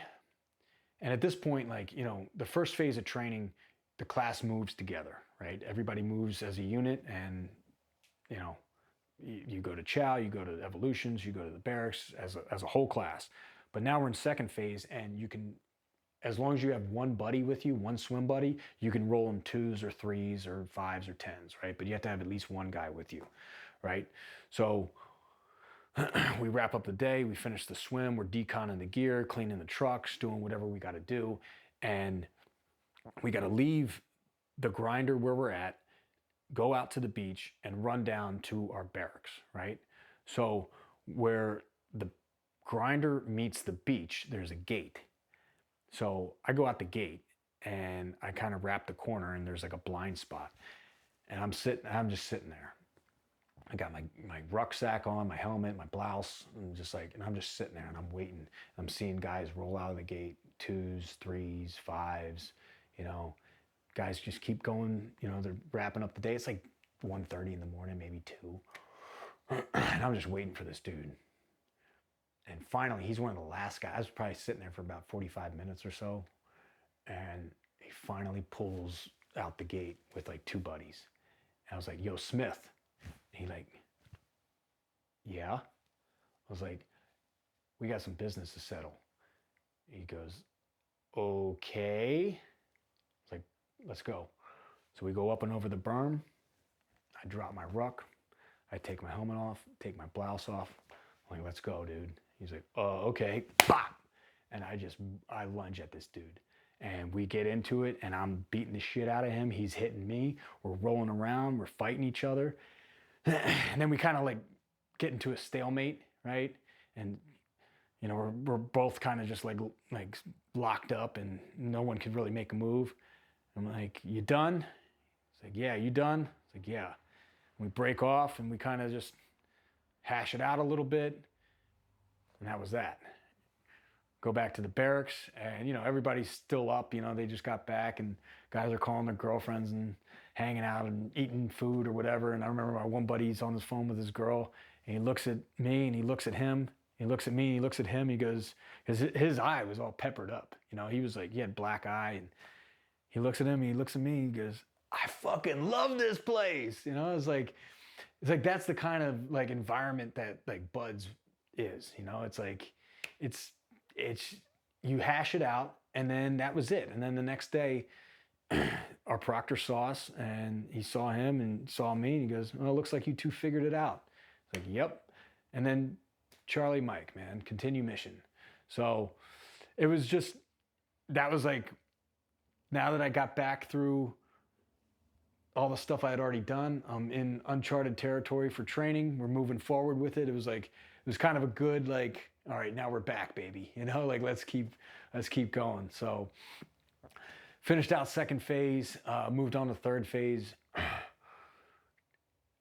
Third phase was fun. You know, it's just shooting and dealing with explosives. I've always loved shooting, pretty good shot. Learning explosives it was fun, but it was challenging because there's a lot of math, and I'm not a numbers guy. So I took my licks in third phase, and but it was great, man. I remember the end of third phase doing a run with one of my buddies who told me to, you know, clock this dude. And we were running. You do like I think it's like a 12 or 13 mile run at the end at the end of Buds. It's just like kind of like a hoo-yah run. And we were just like, dude, we made it, man. We got through the training, or at least we got through Buds. And it was just a great feeling, man, you know. And by the way, that dude that I got in a fight with, he didn't make it through training after that. Like he ended up getting dropped later on, which, whatever, but just worth noting. So yeah, then I'm on this SQT after that.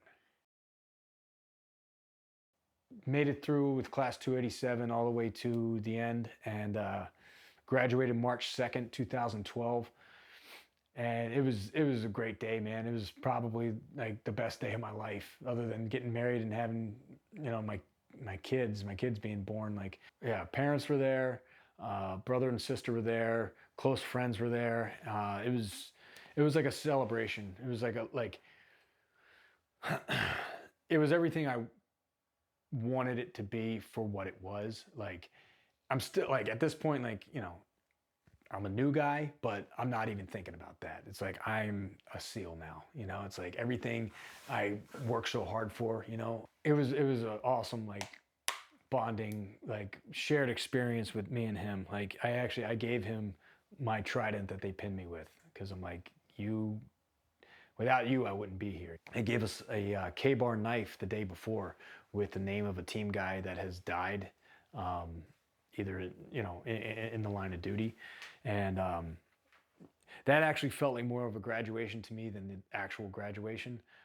So it's the day before you graduate, the class musters up, and you go to Point Loma, the cemetery at Point Loma, and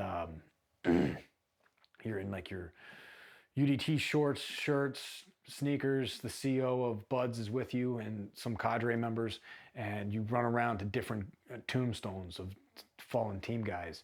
And the name of the team guy that's on your K-bar, they give you like a little bio about that guy. So you go to the tombstone and you read the bio, and you kind of hoo-yah it up, and then you go to another, like, different tombstones, and everybody gets a knife with a name and a guy to read about. And it was kind of crazy too, because there was a couple names, a couple tombstones we went to of guys that I knew from my first Buds classes. So like Brendan Looney, right? He was my boat crew leader. He ended up getting killed while I was in like Guantanamo Bay. Pat Feeks, he was another guy. Both dudes are from Maryland too. So it was a weird kind of full circle thing. It's like, here I am listening to the bio of a guy that got killed that I was in training with 6 years ago.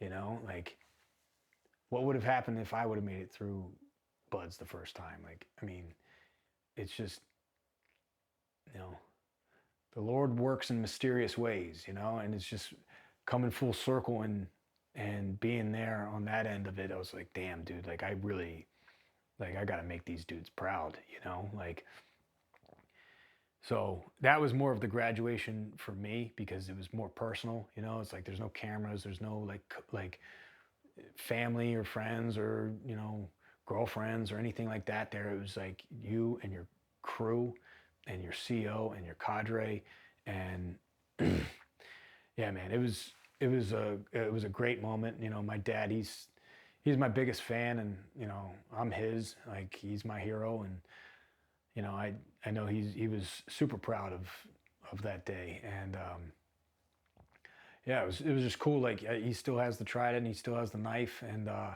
he actually just came and visited like last month, and he gave me my old canteen from first phase. I didn't even know. I thought I had lost it or thrown it away, and he gave me my old canteen and like letters from boot camp that we were writing each other, and it was cool, man. Yeah. So March 2nd, 2012, best day of my life, and I got orders to Team 7. So they asked us after graduation, we had 6 months of language school. I was I had 6 months. Some guys had 3, and then they went to their teams. I got picked up to do another 3 months of Pashto, which I actually used overseas. Um, a lot of guys were like complaining about why are we doing this and blah blah blah. And it's like, well, I get it if you're learning French, right? But Pashto is something that our enemy speaks, So I took it serious. It's a tough language to learn, We had to learn how to read it and write it too, but it came in handy later on down the road. It was 2013. A year later, we deployed to Afghanistan, and I remember being on an op, and I was holding security outside, and one of our chiefs got up on a ladder. We were at this compound, and they have no roof on this compound. It's like just like a big square wall with like little huts inside, and he put a ladder up on the wall. It's like 2 in the morning or whatever, 1 o'clock, 2 in the morning. And he climbs this ladder, and he's pointing down into the courtyard. I can't see what he's looking at, but because I'm holding security on the outside, and he's like, "Put your hands up! Put your hands up!" He's like, "Hey, does anybody know how to say put your hands up?" And I just yelled it out. I was like, "Lasuna portacra," and I hear him say it, and he goes, "Lasuna portacra." Yeah, keep them up. So it was kind of cool, like just to like be able to use what I had learned and like on a real world mission. So I had a lot of buddies. I mean, I know so many guys from like my first few classes that made it through, and I kept in touch with, and I'm like, "Yo, like what was it like checking in?" And they're like, "Dude, they hazed us, duct taped us, taped us to the ceiling and the walls, and shaved our head, like beat us down. It was like going through buds again. It was like that was like so that's what I was prepared for. I was like, okay, like I showed up like real early first day. There's one other guy in there who's a stud team guy, and he just got done working out. I remember he was sweating and eating a power bar, and he like looks at me and doesn't say anything. He just keeps eating. I'm like, all right. I kept waiting for the hammer to drop, and it never really did. It was kind of, I always had this like, I was always kind of like on edge, just waiting for somebody to like be like, all right, new guys in the high bay, hit the surf. Like I was waiting for some sort of hazing, some sort of welcoming. And I actually, like, I wanted that, man. Like, I mean, like I said before, like in my mind, like, and what I had heard, like the teams was like it, man. It was like the freaking, it was the gang, it was the club, and this is how you get welcomed into it. It's part of the process. But I think what had happened was over the years, it's kind of started getting watered down, and hazing wasn't allowed anymore. Like we did have like new guy games, like when we went on deployment, and all the new guys had to take apart guns and put them back together, and do the op standards, and run and do tire drag, stuff like that. But it didn't happen until we were already on deployment. And I'm like, at this point, we had already done almost a year together, and it never really, like, we would go on training trips and be like, all right, new guys, burrito eating contest, and stuff like that. I remember we had to eat these burritos that were like this big, and guys are throwing up, and I hate throwing up, and like I mean when I hate it. I hate puking, and I remember my LPO was like I went in a corner and I was just trying to eat my burrito and not look at anybody and just trying to like get through this, and my LPO was like, no, no, you come over here, you eat it with everybody else, and blah, blah, blah. It's like, ah, and the guys are like puking, and I'm like, they keep trying to get me to puke. And my LPO goes, I'll tell you what, Collins, you eat this spoonful of puke and you don't have to finish your burrito. And without thinking, I just chomped it. And he like looked, he didn't think I was gonna do it. And I like, if I would have thought about it, I wouldn't have done it, but I was like, I can't do this anymore, right? I hate throwing up and I can't finish this burrito. So I just ate a spoonful of puke, and they're like, all right, well, go stand over there. And everybody else is throwing up, and then they're doing push-ups and all this. So I got out of a little beatdown, but you know, it was just, it was just a burrito really, you know? Yeah. But yeah, I mean, there was no like hazing or anything like that, like I was expecting. But it was fun, man. Dude, being a new guy in the teams, it was like the best time of my life, you know, because this is everything that I wanted to be, wanted to do, wanted to be a part of, you know. I had real close buddies. I had a roommate of mine, still like one of my best friends. Went through 2 pumps together, and you know, we were the only single guys in the platoon, which that was the other thing too. I thought we were just going to be like running amok, you know, as a platoon going out and, you know, going to bars and this and that, and that wasn't really the personality of our platoon. It was a little bit more guys do their own thing.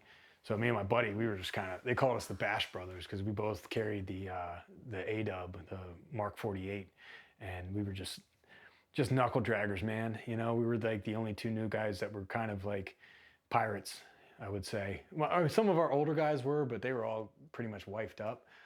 Like my LPO, he was a pirate, and he was one of the best team guys I've ever met, and I learned a lot from him. And like I fucked up a lot as a new guy, and I like looking back on it, it was just like, it was just immaturity, honestly. Like, and you know, I was so pumped to be a SEAL and to be part of the club and to be part of the tribe and to be, you know, working with legends, you know, guys that like had done like real shit. Cause I mean, I didn't deploy until 2013. So, I mean, we caught the tail end of Afghanistan. Like we got to go out on ops and stuff like that, but it wasn't like hot, like 2004 or 5 Iraq, you know, like it wasn't like that.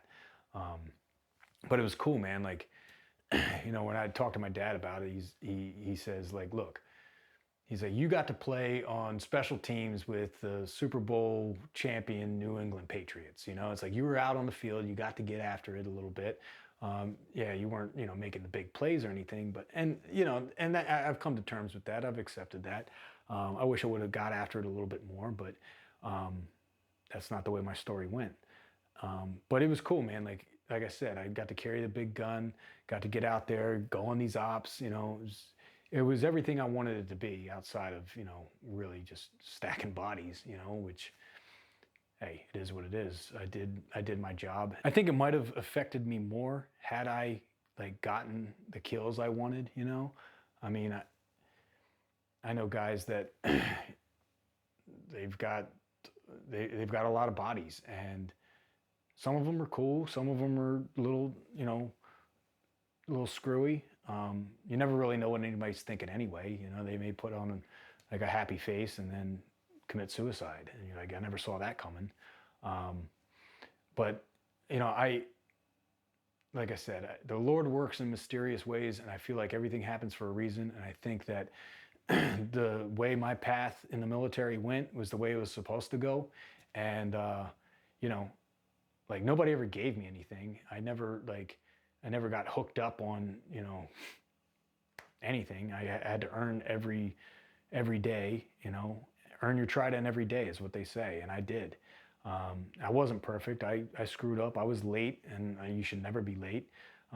That was like my biggest thing, is I was not punctual. And I think I thought of it more as like, I don't know. It was more like, it's cool. Like, you just get here when you do. I brought up my LPO, leading petty officer. He's the guy that kind of like runs the boys, you know, and then the chief oversees that, and then you got the officer who's kind of like, he's doing more of the admin stuff, and you know, he's giving the orders, and then it all just kind of rolls downhill. But I will say, like, my LPO, him and my fire team leader were some of the best team guys I've ever met, and they were super knowledgeable, had a lot of experience. And at one point in Afghanistan, my LPO, like, we were just kind of chatting, and he goes, Collins, you know, you are a good team guy, and I'm glad you're on our platoon. And to me, that meant everything. You know, it's like, yeah, I fucked up things here and there. I wasn't perfect at anything. You know, I'm a slow learner. It took me a while to get through some things. But for him, with all the accolades he had, to say that I was a good team guy, like that, it made me work harder too. It meant everything, and it made me work harder. Yeah, man. And I'll tell you this, like, getting through training, getting through buds, like I said, like, doors were slamming in my face. You know, I was running into walls, hitting obstacles at every step, right? As soon as I made it to the teams, dude, doors were flying wide open for me. I got hooked up, right place, right time, to go to sniper school. That was the first school I went to. As a new guy, I had no quals except for Pashto, you know, 6 months of Pashto. So almost towards the end of our deployment, my chief asked me, like, you know, what school do you want to go to? And I ended up, you know, I said sniper. I do have a little story about this. My top 3 schools I wanted to go to were sniper, breacher, and the K9 school. Even before I knew anything about any of them, I was just like, that just sounds cool. You know, like, sniper is the deal. Breacher, you're just smashing, slashing, and blowing things up. And then working with the dogs, you got your own little buddy with you that's going to eat people or alert to bomb odor while I'm a shooter, which actually, working with the dog made me a better shooter, or a better operator, I should say, because there were times where I didn't have the dog, and I'd just be just a E5 shooter, and then, like, everything kind of slowed down. Because when you're working with the dog, you're looking at the dog, you're looking at the blue force picture, you're looking at the red force picture, you've got, you know, your comms you're listening to. There's a lot going on, and you got to be, like, on the dog too, making sure that he's not alerting to something, or you're pulling him off like a scent that he may have picked up. So when I didn't have the dog, everything just kind of slowed down. I was like, okay, that's what that is. Okay, nice and smooth. But my chief had asked me, like, what school do you want to go to? And at the time, there was an opportunity for all the West Coast teams to throw a guy into the mix, to get picked up to be a dog handler for Dam Neck. And it was 1 slot for the entire West Coast. And at first I was like, well, I want to do that, but I also want to go to sniper. And there was a few other guys that had the same kind of, had the same idea. And my chief was like, you pick one. I was like, all right, well, I'll go to sniper, because if there's only 1 slot and it's the whole West Coast, like, you know, the odds are not in my favor, right? So, and I don't want to, like, give up the sniper position to go for this and then not get it, and I got nothing, and I got needs of the teams, go to comm school or medic school or whatever. So I was like, all right, I'll take sniper. So, all right, well, we got to do a test, Iron Sights M4 test, standard Navy qual. So it was me and another guy did the test. We were the only 2 guys that actually wanted to do the sniper thing. The other few guys, they went for the dog thing. We passed the test. We get back to the States, and the command's like, well, that test didn't count because it wasn't on an NSW approved range. So you got to do the test again. Well, at this point, all the guys that went for the dog thing, none of them got picked up. Now they want to go to sniper, right? So I'd already gotten like approved to go, even though I hadn't taken the NSW approved test, but they ended up sending me to pick school, which is a camera school, just taking pictures of different things, learning how the aperture works, lighting and all that stuff. So I'm in a 2-week pick school, and while I'm doing this, these other guys that chose to do the dog thing, they're at the range training for the test. And that pissed me off, man, because I'm like, I gave that up to pursue the sniper thing. You guys went for this, you didn't get picked up for it, and now you want to go to sniper. And you're not doing this pick course, which is a prerequisite. So, 2 weeks later, we take this test, and I crushed it. I ended up getting picked up to go to sniper school anyway. But I confronted one of these dudes. I'm like, look, man, that was a fucked up move that you pulled. And it's like, I get it, but the fact that you didn't come to me and say, hey, Johnny, listen, just so you know, I didn't get picked up for this. I'm going to, give this a crack. Like, I wouldn't have liked it, but I at least would have respected the fact that you came to me first, instead of trying to backdoor me and take my spot, like you made your choice. Don't try to take mine away from me. So as it was, I ended up getting sniper school anyway. That was the best 7 weeks of training I've ever had. I feel like every team guy should go to it because you learn basic frogman skills, stealth, concealment, all that stuff, all the different weapon platforms. I mean, it was awesome. A lot of fun. And then I get out of sniper school, graduate, come back to the team. That guy and the other dudes, they end up going to the next sniper course.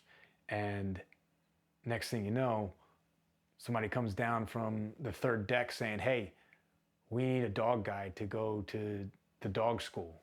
And I was the only one in there. Everybody else who tried to do the dog thing before, they're all at sniper school. My hand went up and I'm like, yeah, let's do it. So I got to do back-to-back awesome schools, went to the dog school, crushed that, had a great time there. And then after that deployment, I ended up going to the dog team and being an instructor there, which was great because I was able to attach myself to different platoons that didn't have a dog, because it was one platoon or one dog per troop, and each so a team's kind of broken down like this. You got like the SEAL team, and then under the SEAL team you have typically 3 different troops, and in each troop you have 2 platoons. So Troop 1, Alpha Bravo, Troop 2, Charlie Delta, Troop 3 is typically the super troop because they got 3 platoons. So you got Echo, Fox, and Golf. And each troop is assigned 1 dog. So 1 dog per 2 platoons or 3 platoons. So, or maybe it's 1 dog per platoon. Either way, there weren't enough dogs to go around for every platoon to have one. And so that allowed me the opportunity as an instructor to go to different training trips, like urban training, land warfare training, and attached to a platoon with a dog. So I was still able to stay in the pipeline with training as a dog guy. So I got to work with a bunch of different dudes, and it allowed them and their head shed to see how I operate with the platoon, how I gel with them. And if at some point we need a dog guy to deploy overseas, hey, Collins, let's go. So I kept my, I kind of kept my foot in the door with deploying. It didn't happen, but I got a lot more training, and I was able to learn a lot and work with a bunch of different dudes. And then while I was at the dog school, an opportunity came up to go to breacher school. So I was an instructor at the dog school, and I had just gotten back from like 2 weeks of leave back home in Maryland, and I get back to San Diego, and my chief's like, yo, Collins, you want to go to breacher school? It's like, hell yeah. It's like, all right, you leave Monday. Packed my bags, went back out to the East Coast for another 4 weeks. So I had a nice like 6-week vacation pretty much, because breacher school was just a lot of explosives, smashing doors, and then room clearing. It was a lot of fun, man. So, all that stuff that I got to do as a team guy, it was right place, right time, and the doors being open for me. Whereas, like I said before, going through training, a lot of doors slamming in my face. And I will say this, like as much fun as sniper school was, it was challenging, And the thing is like when you're going through buds, if you fail something, right, you get dropped from training, for the most part, people are like, hey man, that's SEAL training, it's not for everybody, it's hard. This is why only a few people make it. But once you put that bird on, once you got that trident on your chest, man, like you're expected to not only pass, but to crush everything. So every school I went to, like sniper school, like I passed with like an 83%. Like I tallied up all my numbers, and it took 100% of what I had to be a B- student, but that's what's expected of you, like you don't fail, and if you do, you can tell, like there's like a look that people will give you. Like I never got it, thank God, but I see the way people get treated after they fail out of something. It happens, nobody's perfect, but it's like you got to be pretty close to perfect. You're expected to be the top of the food chain as far as special operations goes, and it makes sense. That checks out. There was a lot going on personally and in the teams and the climate and the temperature of everything. When I finally graduated BUDS or SQT and got my bird, I told myself, like, it took me 6 years to get here. Like, I'm going to give 6 years back to the teams. And I kind of set that tone for myself, but not like thinking I would get out after 6 more years. Like in my mind, I wanted to screen, I wanted to go to Dam Neck, I wanted to be 20+ year team guy, Master Chief. That was in my sights. But then I don't know, man, things started kind of happening around the teams. Like there was a lot that kind of happened at once. The war was winding down in Iraq and Afghanistan. Like we weren't getting these kinetic deployments anymore. We were going to places where we were just doing training or FID and, just not really doing, guys were going to the PI and just not doing a whole lot. And it's just, things started slowing down. So when the war effort started to slow down, the command admin effort started to pick up. It was like haircuts, shaves, sideburns cut to here, uniforms all the time. Like it used to be like we could go into the gym, take our shirts off, jack steel, it's like you're a team guy, man. Like you did what most people can't do, and there should be a certain respect attached to that. And it got to a point where, and I'm not saying like I deserve anything, maybe a little respect. I get back to the teams, man. You come back from a deployment, right? I got my deployments were always in the summertime, so I'd get back right around the holidays. And the teams, they have a bunch of swag, t-shirts, hats, challenge coins, things like that guys can purchase and give to their families and stuff like that, or my dad, right? I get back from deployment, all that stuff is sold out. And it's because all these techs hanging out at the command are just buying all this shit up and wearing it and saying, hey, I'm part of SEAL Team 7 or whatever. And it's like, look, I got no disrespect or ill will towards anybody, right?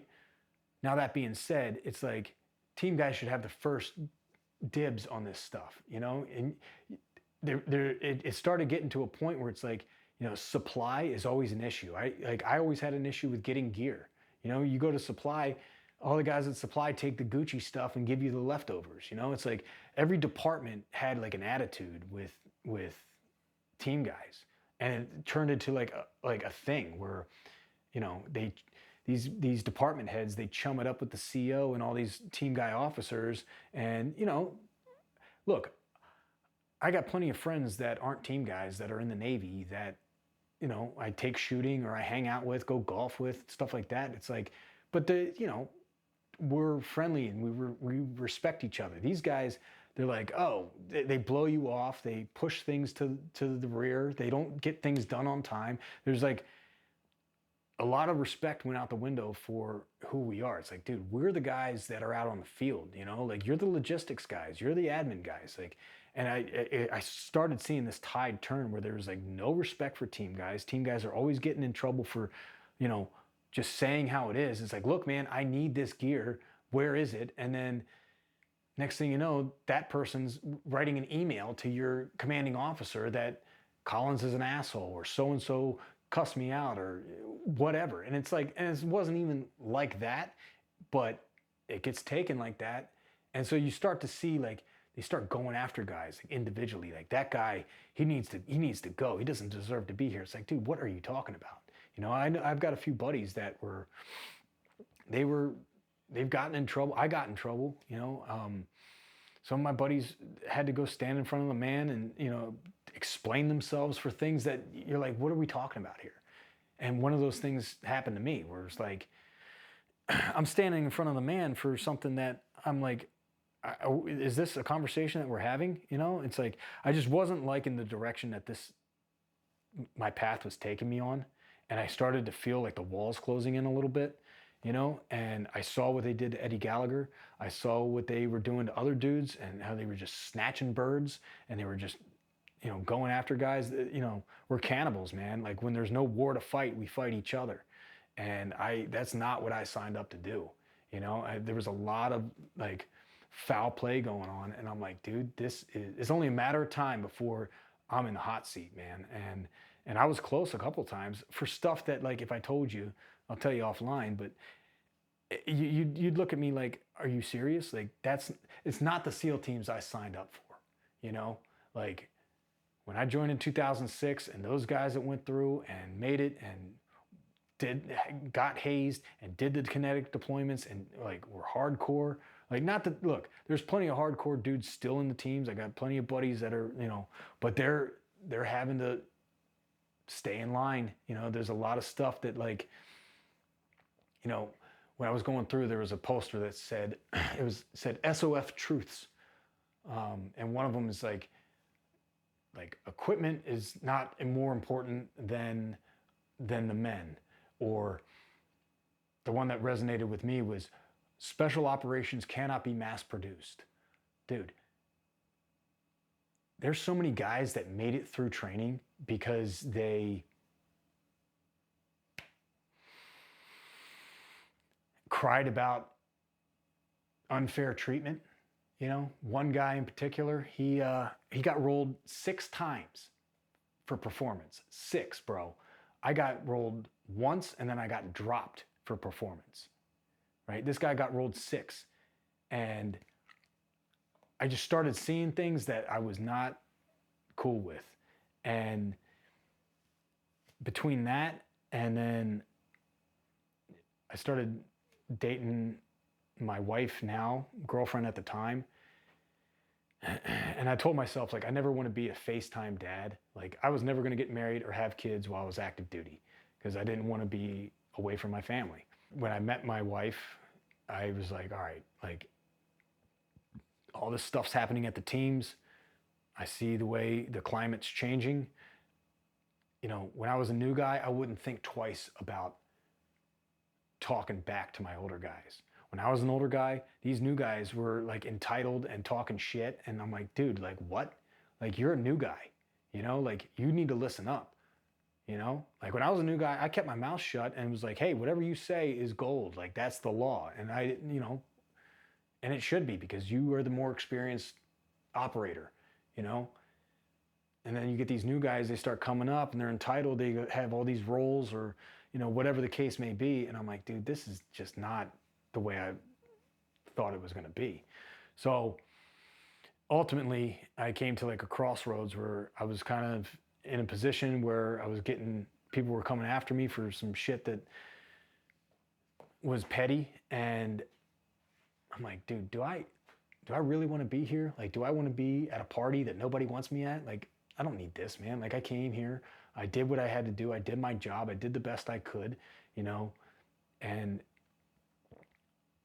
it's time to make a decision. And the turning point was I got the same like butterflies in my stomach about getting out that I did when I knew I was going to join. Back when I was in Hollywood video, saw this dude going into the Army, and I thought, hey, I'm going to join the military. And I got like, excited. I got the butterflies, and I had that same feeling when I considered getting out. I was like, okay, I got to go with this.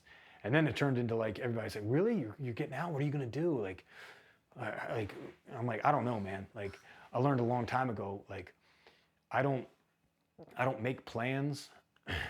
I set goals, right? Because plans change. If my plan went the way I wanted it to, I would have made it through buds the first time, right? But shit happens and plans change, right? But the goal always remained the same: become a SEAL, right? So getting out is like, I just need to set a new goal, and I figured it out. Like it took a while. I got married in June 2018. I had made the decision like in like April. I remember it pretty well. Like this is the crossroads. Like, what am I gonna do? I did my 6 years in the teams. Like, I don't like the direction it's going. Like, time to start a new path. And I did. So I got out October 2018, and it was weird, man. Like, I've been to retirements. I've seen a bunch. It's like there was no send off. It was just kind of like, all right, well, here's your orders, good luck, or here's your paperwork, good luck. Your DD 214, like, you're on your own, man. And it was just me and my wife for a while. And that first year, I just kind of took off, like trying to figure out what I was going to do. I did a couple of transition programs. The Honor Foundation was the main one. They hooked me up with a pretty good gig for about 6 months. And then at the time, like I kind of had a bad taste in my mouth, just the way things left off. And the dog that I had deployed with went on another deployment. So these dogs, they're like weapons, like you issued a dog, you're issued a gun, you turn it in when you get back from deployment. So the dog that I went on deployment with, even though I was a trainer at the team, he went on another deployment with another platoon, another team, and he ended up getting killed on that deployment. Tyson was the dog. Great dog. Best dog in the kennel, in my opinion. And I'm not just saying that because it's my dog, because we hated each other at first. The dog and I did not get along, but then we started to come around, and he was an awesome dog. Got killed in Iraq, and I had mentioned earlier that when I was at the dog team, and I was attaching to these different platoons, training with them, hoping for an opportunity to deploy with them if they needed a dog guy. Well, now that opportunity came up. Hey, we just lost a dog. We need a dog. We need a dog guy. I went to my chief. He gave me the blessing. I went to the CO. He gave me the blessing. I packed my bags. I had a new dog, which I had worked with before. I had worked with all the dogs. This dog that's going to go out to Iraq with this team, he was going to be my dog that I deployed with, that I worked with overseas with this platoon. And I was coming up on my time at the dog team. Like, I had done my 2 years at the dog team as an instructor, and it was team 3 was out there, and they were they were 3 months into their deployment. So the plan was, Collins, you go out there with this dog, you become the dog handler with this platoon, and then you rip out with the platoon, you come back, you get out of Trident, which is the command I was at, and then you just go to team 3. So spend the last 3 months on deployment with team 3 and then go to team 3. Like, that was my plan. I get to the team, or I get to Iraq, I get with the team, and they're like, no, you're here to drop the dog off. Like, I don't know who told you that you're going to attach with this platoon and this team, but you're on the next flight out of here. And I'm like, what? Like, my chief, my CO, like, everybody signed off on it. Even the CMC of team 3, before they deployed, he told Trident, he told the whole command, he's like, look, if any of you guys want to deploy, we could use the extra bodies. So it was all signed off in the States. I get to Iraq and they're like, no, dude, you're here to drop the dog off. And I pushed back. I'm like, look, man, like, you haven't worked with this dog. It was the dog guy who was like pushing back, and he had his, like, I was greeted by him and his LPO and his chief. And like, what do you think you're just gonna come here and just take a spot? I'm like, yeah, dude, like that's exactly what I think. Like, I'm here with a dog I've been training with. Your dog died, my dog died, right? It happens, I get it, right? But you haven't worked with this dog, you know? So what ended up happening was it was just this argument. I was like, okay, I'm gonna set out a route, put different odor on this route, and take the dog on the route and see how you work with them. Because I can't in good conscience just give you this dog and say you're cool, and then something happens where guys get killed or the dog gets killed, and it was because of your incompetence or your lack of working with this dog that resulted in it. So I'm going to set up a route, and I was fair about it. Like, I wasn't trying to screw anybody over here. So I set up 3 odors, 1 low, 1 medium, and 1 high. So 1 on the ground, 1 in like a wall, and then 1 up high. And I'm following behind this guy and the dog, and I'm watching the dog alert, because you look for change in behavior with the dog. So if the dog snaps his head, if his ears go back, if his tail curls, whatever and you learn that as you work with the dogs, like what their change in behavior is when they key up on an odor. And this dog keyed up on all the odors. The handler didn't pick up on it. We get to the end of the route, I'm like, yeah, you failed, dude. Like, you missed all of the odors. And they're like, well, blah, blah, blah. It just takes more time. I'll get acclimated with the dog. I'll get training with him. Like, and it got to a point where I'm like, all right, man, like, fine. Good luck.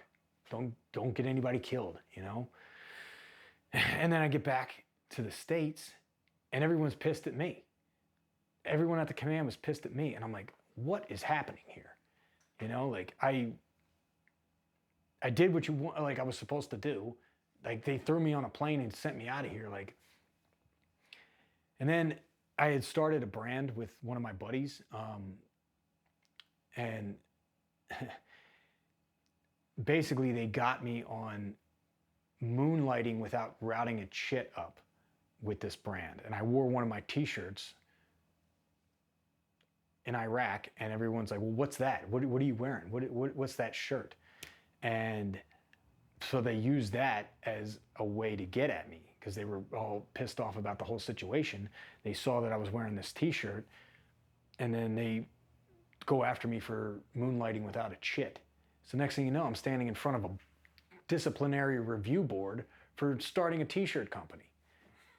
And I'm like, dude, this is what this is what this is. This is what we're talking about here. It's like that. It seems like there's a little more to this, So it was a little bit of that, and then there's some other things happening. Like I said, I saw what happened with Gallagher. Like, Eddie was my LPO on my second deployment. He's a good dude, And I saw the way they were trying to just roast him, and it's like, dude, if they're gonna do that to that guy, like, I don't stand a chance if I'm in their sights. So there's a lot of shit that was going on that I wasn't cool with. So between that and then, wanting to get married, I was like, you know what, man, like, forget it. Like, I did what I came to do. Like, it was good while it lasted. You got to know when to break off. And, at the time, it wasn't what I wanted to do, but I knew it's what needed to be done. And, I will say on that, it's like, especially with training and things like that, usually if I don't want to do it, it's what I should be doing. I don't want to get up early and go for a run. I don't want to spend a weekend training on wood tanks to pass a test, but it's like, I have to do this. It's what needs to be done. I didn't want to get out of the teams, but it's what needed to be done. And, I got out, and it ended up all working out for me. And I'm glad I did, man, because the next thing that came down the line was, COVID and the mandatory vaccines and all that stuff. And then I see what would have happened if I would have stayed in. And I'm like, phew, I jumped ship at just the right time. You get out, and it's like the military in general is like a safety net. Like if something happens, you get hurt, you just go to medical. You don't have to worry about insurance, and you don't have to worry about like, following up. It's like it's all done for you pretty much. You know, you don't have to worry about a paycheck. You don't have to worry about chow or barracks. It's like at the very, like you're never going to be homeless when you're in the military. Like at the very least, you'll stay in the barracks. Like they have places for you to stay. They have a chow hall for you to eat at. They have medical if you need it. It's like getting out. It's like now I got to figure this out. Now it's like there's no safety net. There's nobody to rely on.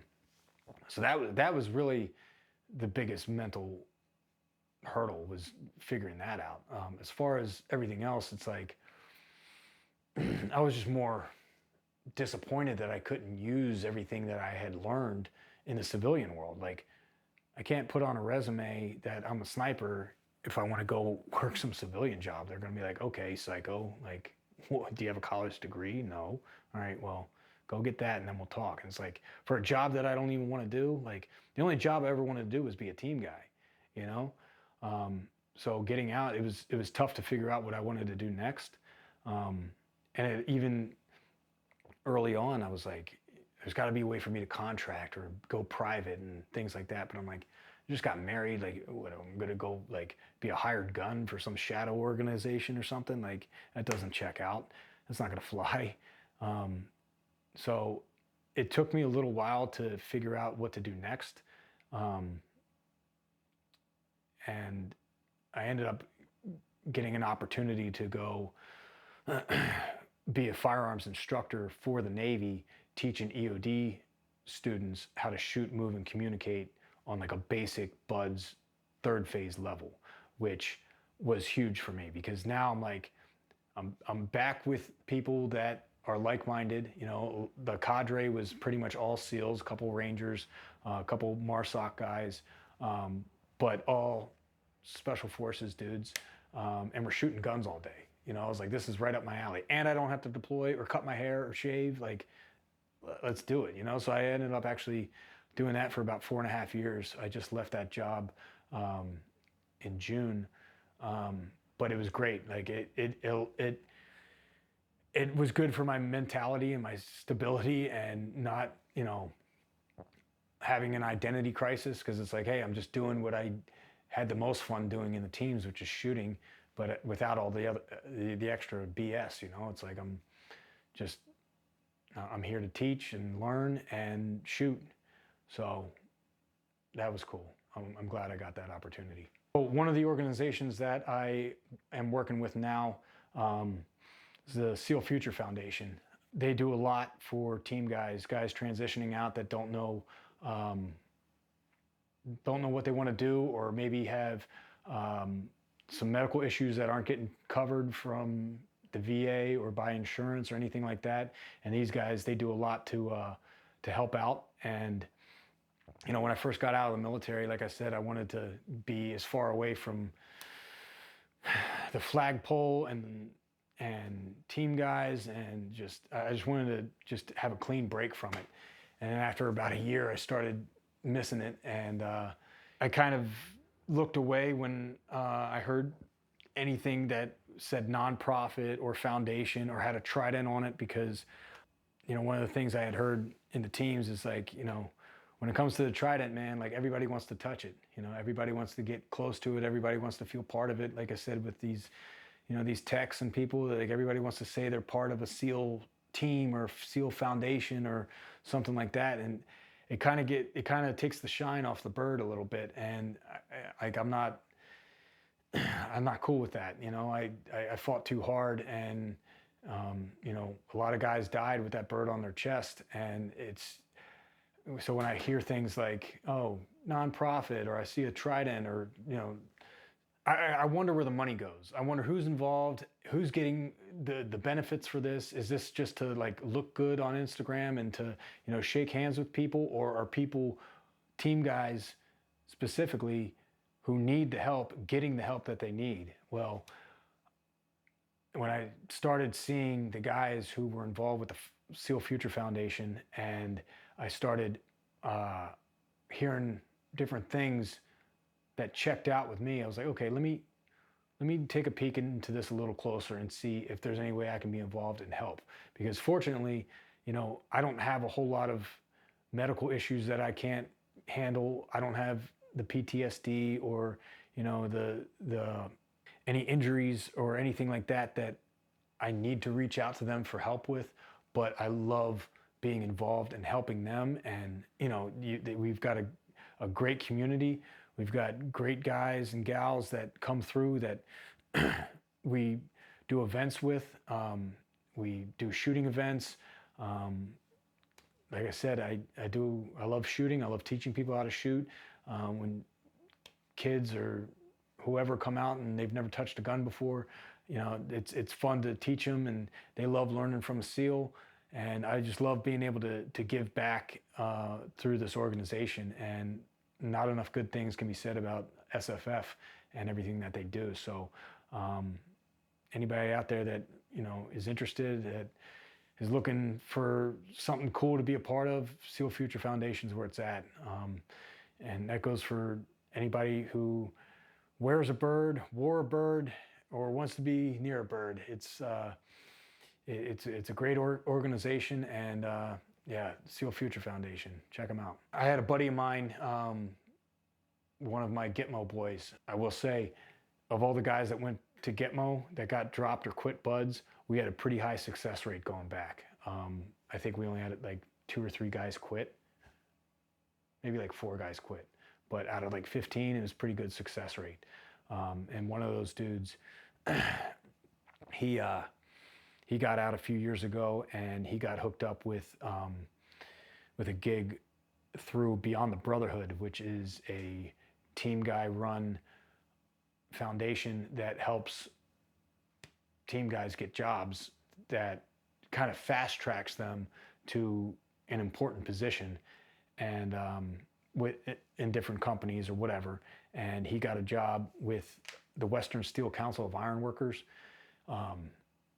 And he got a pretty good gig, and we've always stayed in touch, and he hit me up when he moved back out here. He's like, hey man, like, if you're looking for something, pretty good pay, it's not shooting guns, but it's a good community, good people.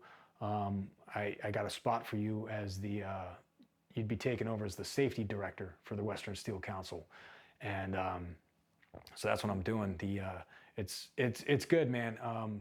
Good crew, great organization. These iron workers, they're like the SEALs of the contractor world. You know, these guys are hardcore. You know, they're up on these high rises, scaling across these beams, putting them together, just like busting their ass. The guy that I'm shadowing right now, he's retiring at the end of the year. And yeah, I'm just, it's a new world for me. Figuring out the language, figuring out how things work. But it's a great position. It's one of one, so I don't have anybody I work with like at all, like above me or beneath me or laterally. It's like I do my job, I report to the board and a few other things, but I can make my own schedule. It allows me time at home with the family. We cover all of California, Arizona, and Nevada, and Hawaii, but mostly California. So yeah, man, I'm just learning the trade, learning the ways of that. And again, it allows me some free time, because one of the things I do want to do, because I love shooting, is start my own like tactical shooting brand. And I got a few ideas of what I want to do for that. I know you can go on YouTube or Instagram and learn and follow plenty of accounts out there. You know, there's no shortage of people that know how to shoot and can teach shooting. But in San Diego, there's not a whole lot of it. And I think I can bring something to the table that no one's ever seen before. And I'm just working on buttoning up some admin stuff that will allow me the opportunity to follow through with that. I know it's just a lot of stuff to kind of cram. It's like, you know, 10 pounds of shit in a 9-pound sock, you know. It's I didn't cover everything I wanted to, but it's also, we'd be here all day. I did bring up some things that I hadn't covered before, which I was glad I was able to do. Thank you for having me, man. I think you've got a great platform. I love your page. I know a few of the guys that have come here and interviewed with you, and I think what you're doing is great. One thing you said that really sticks is, you know, every day is Memorial Day. You know, it's like, you know, some people have a whole month, some people just get a day, and I think that it's important to remember that, you know, we wouldn't have a month or a day if it wasn't for the people who have fallen and given their lives for this country. And I just think what you're doing is great, and thanks for having me.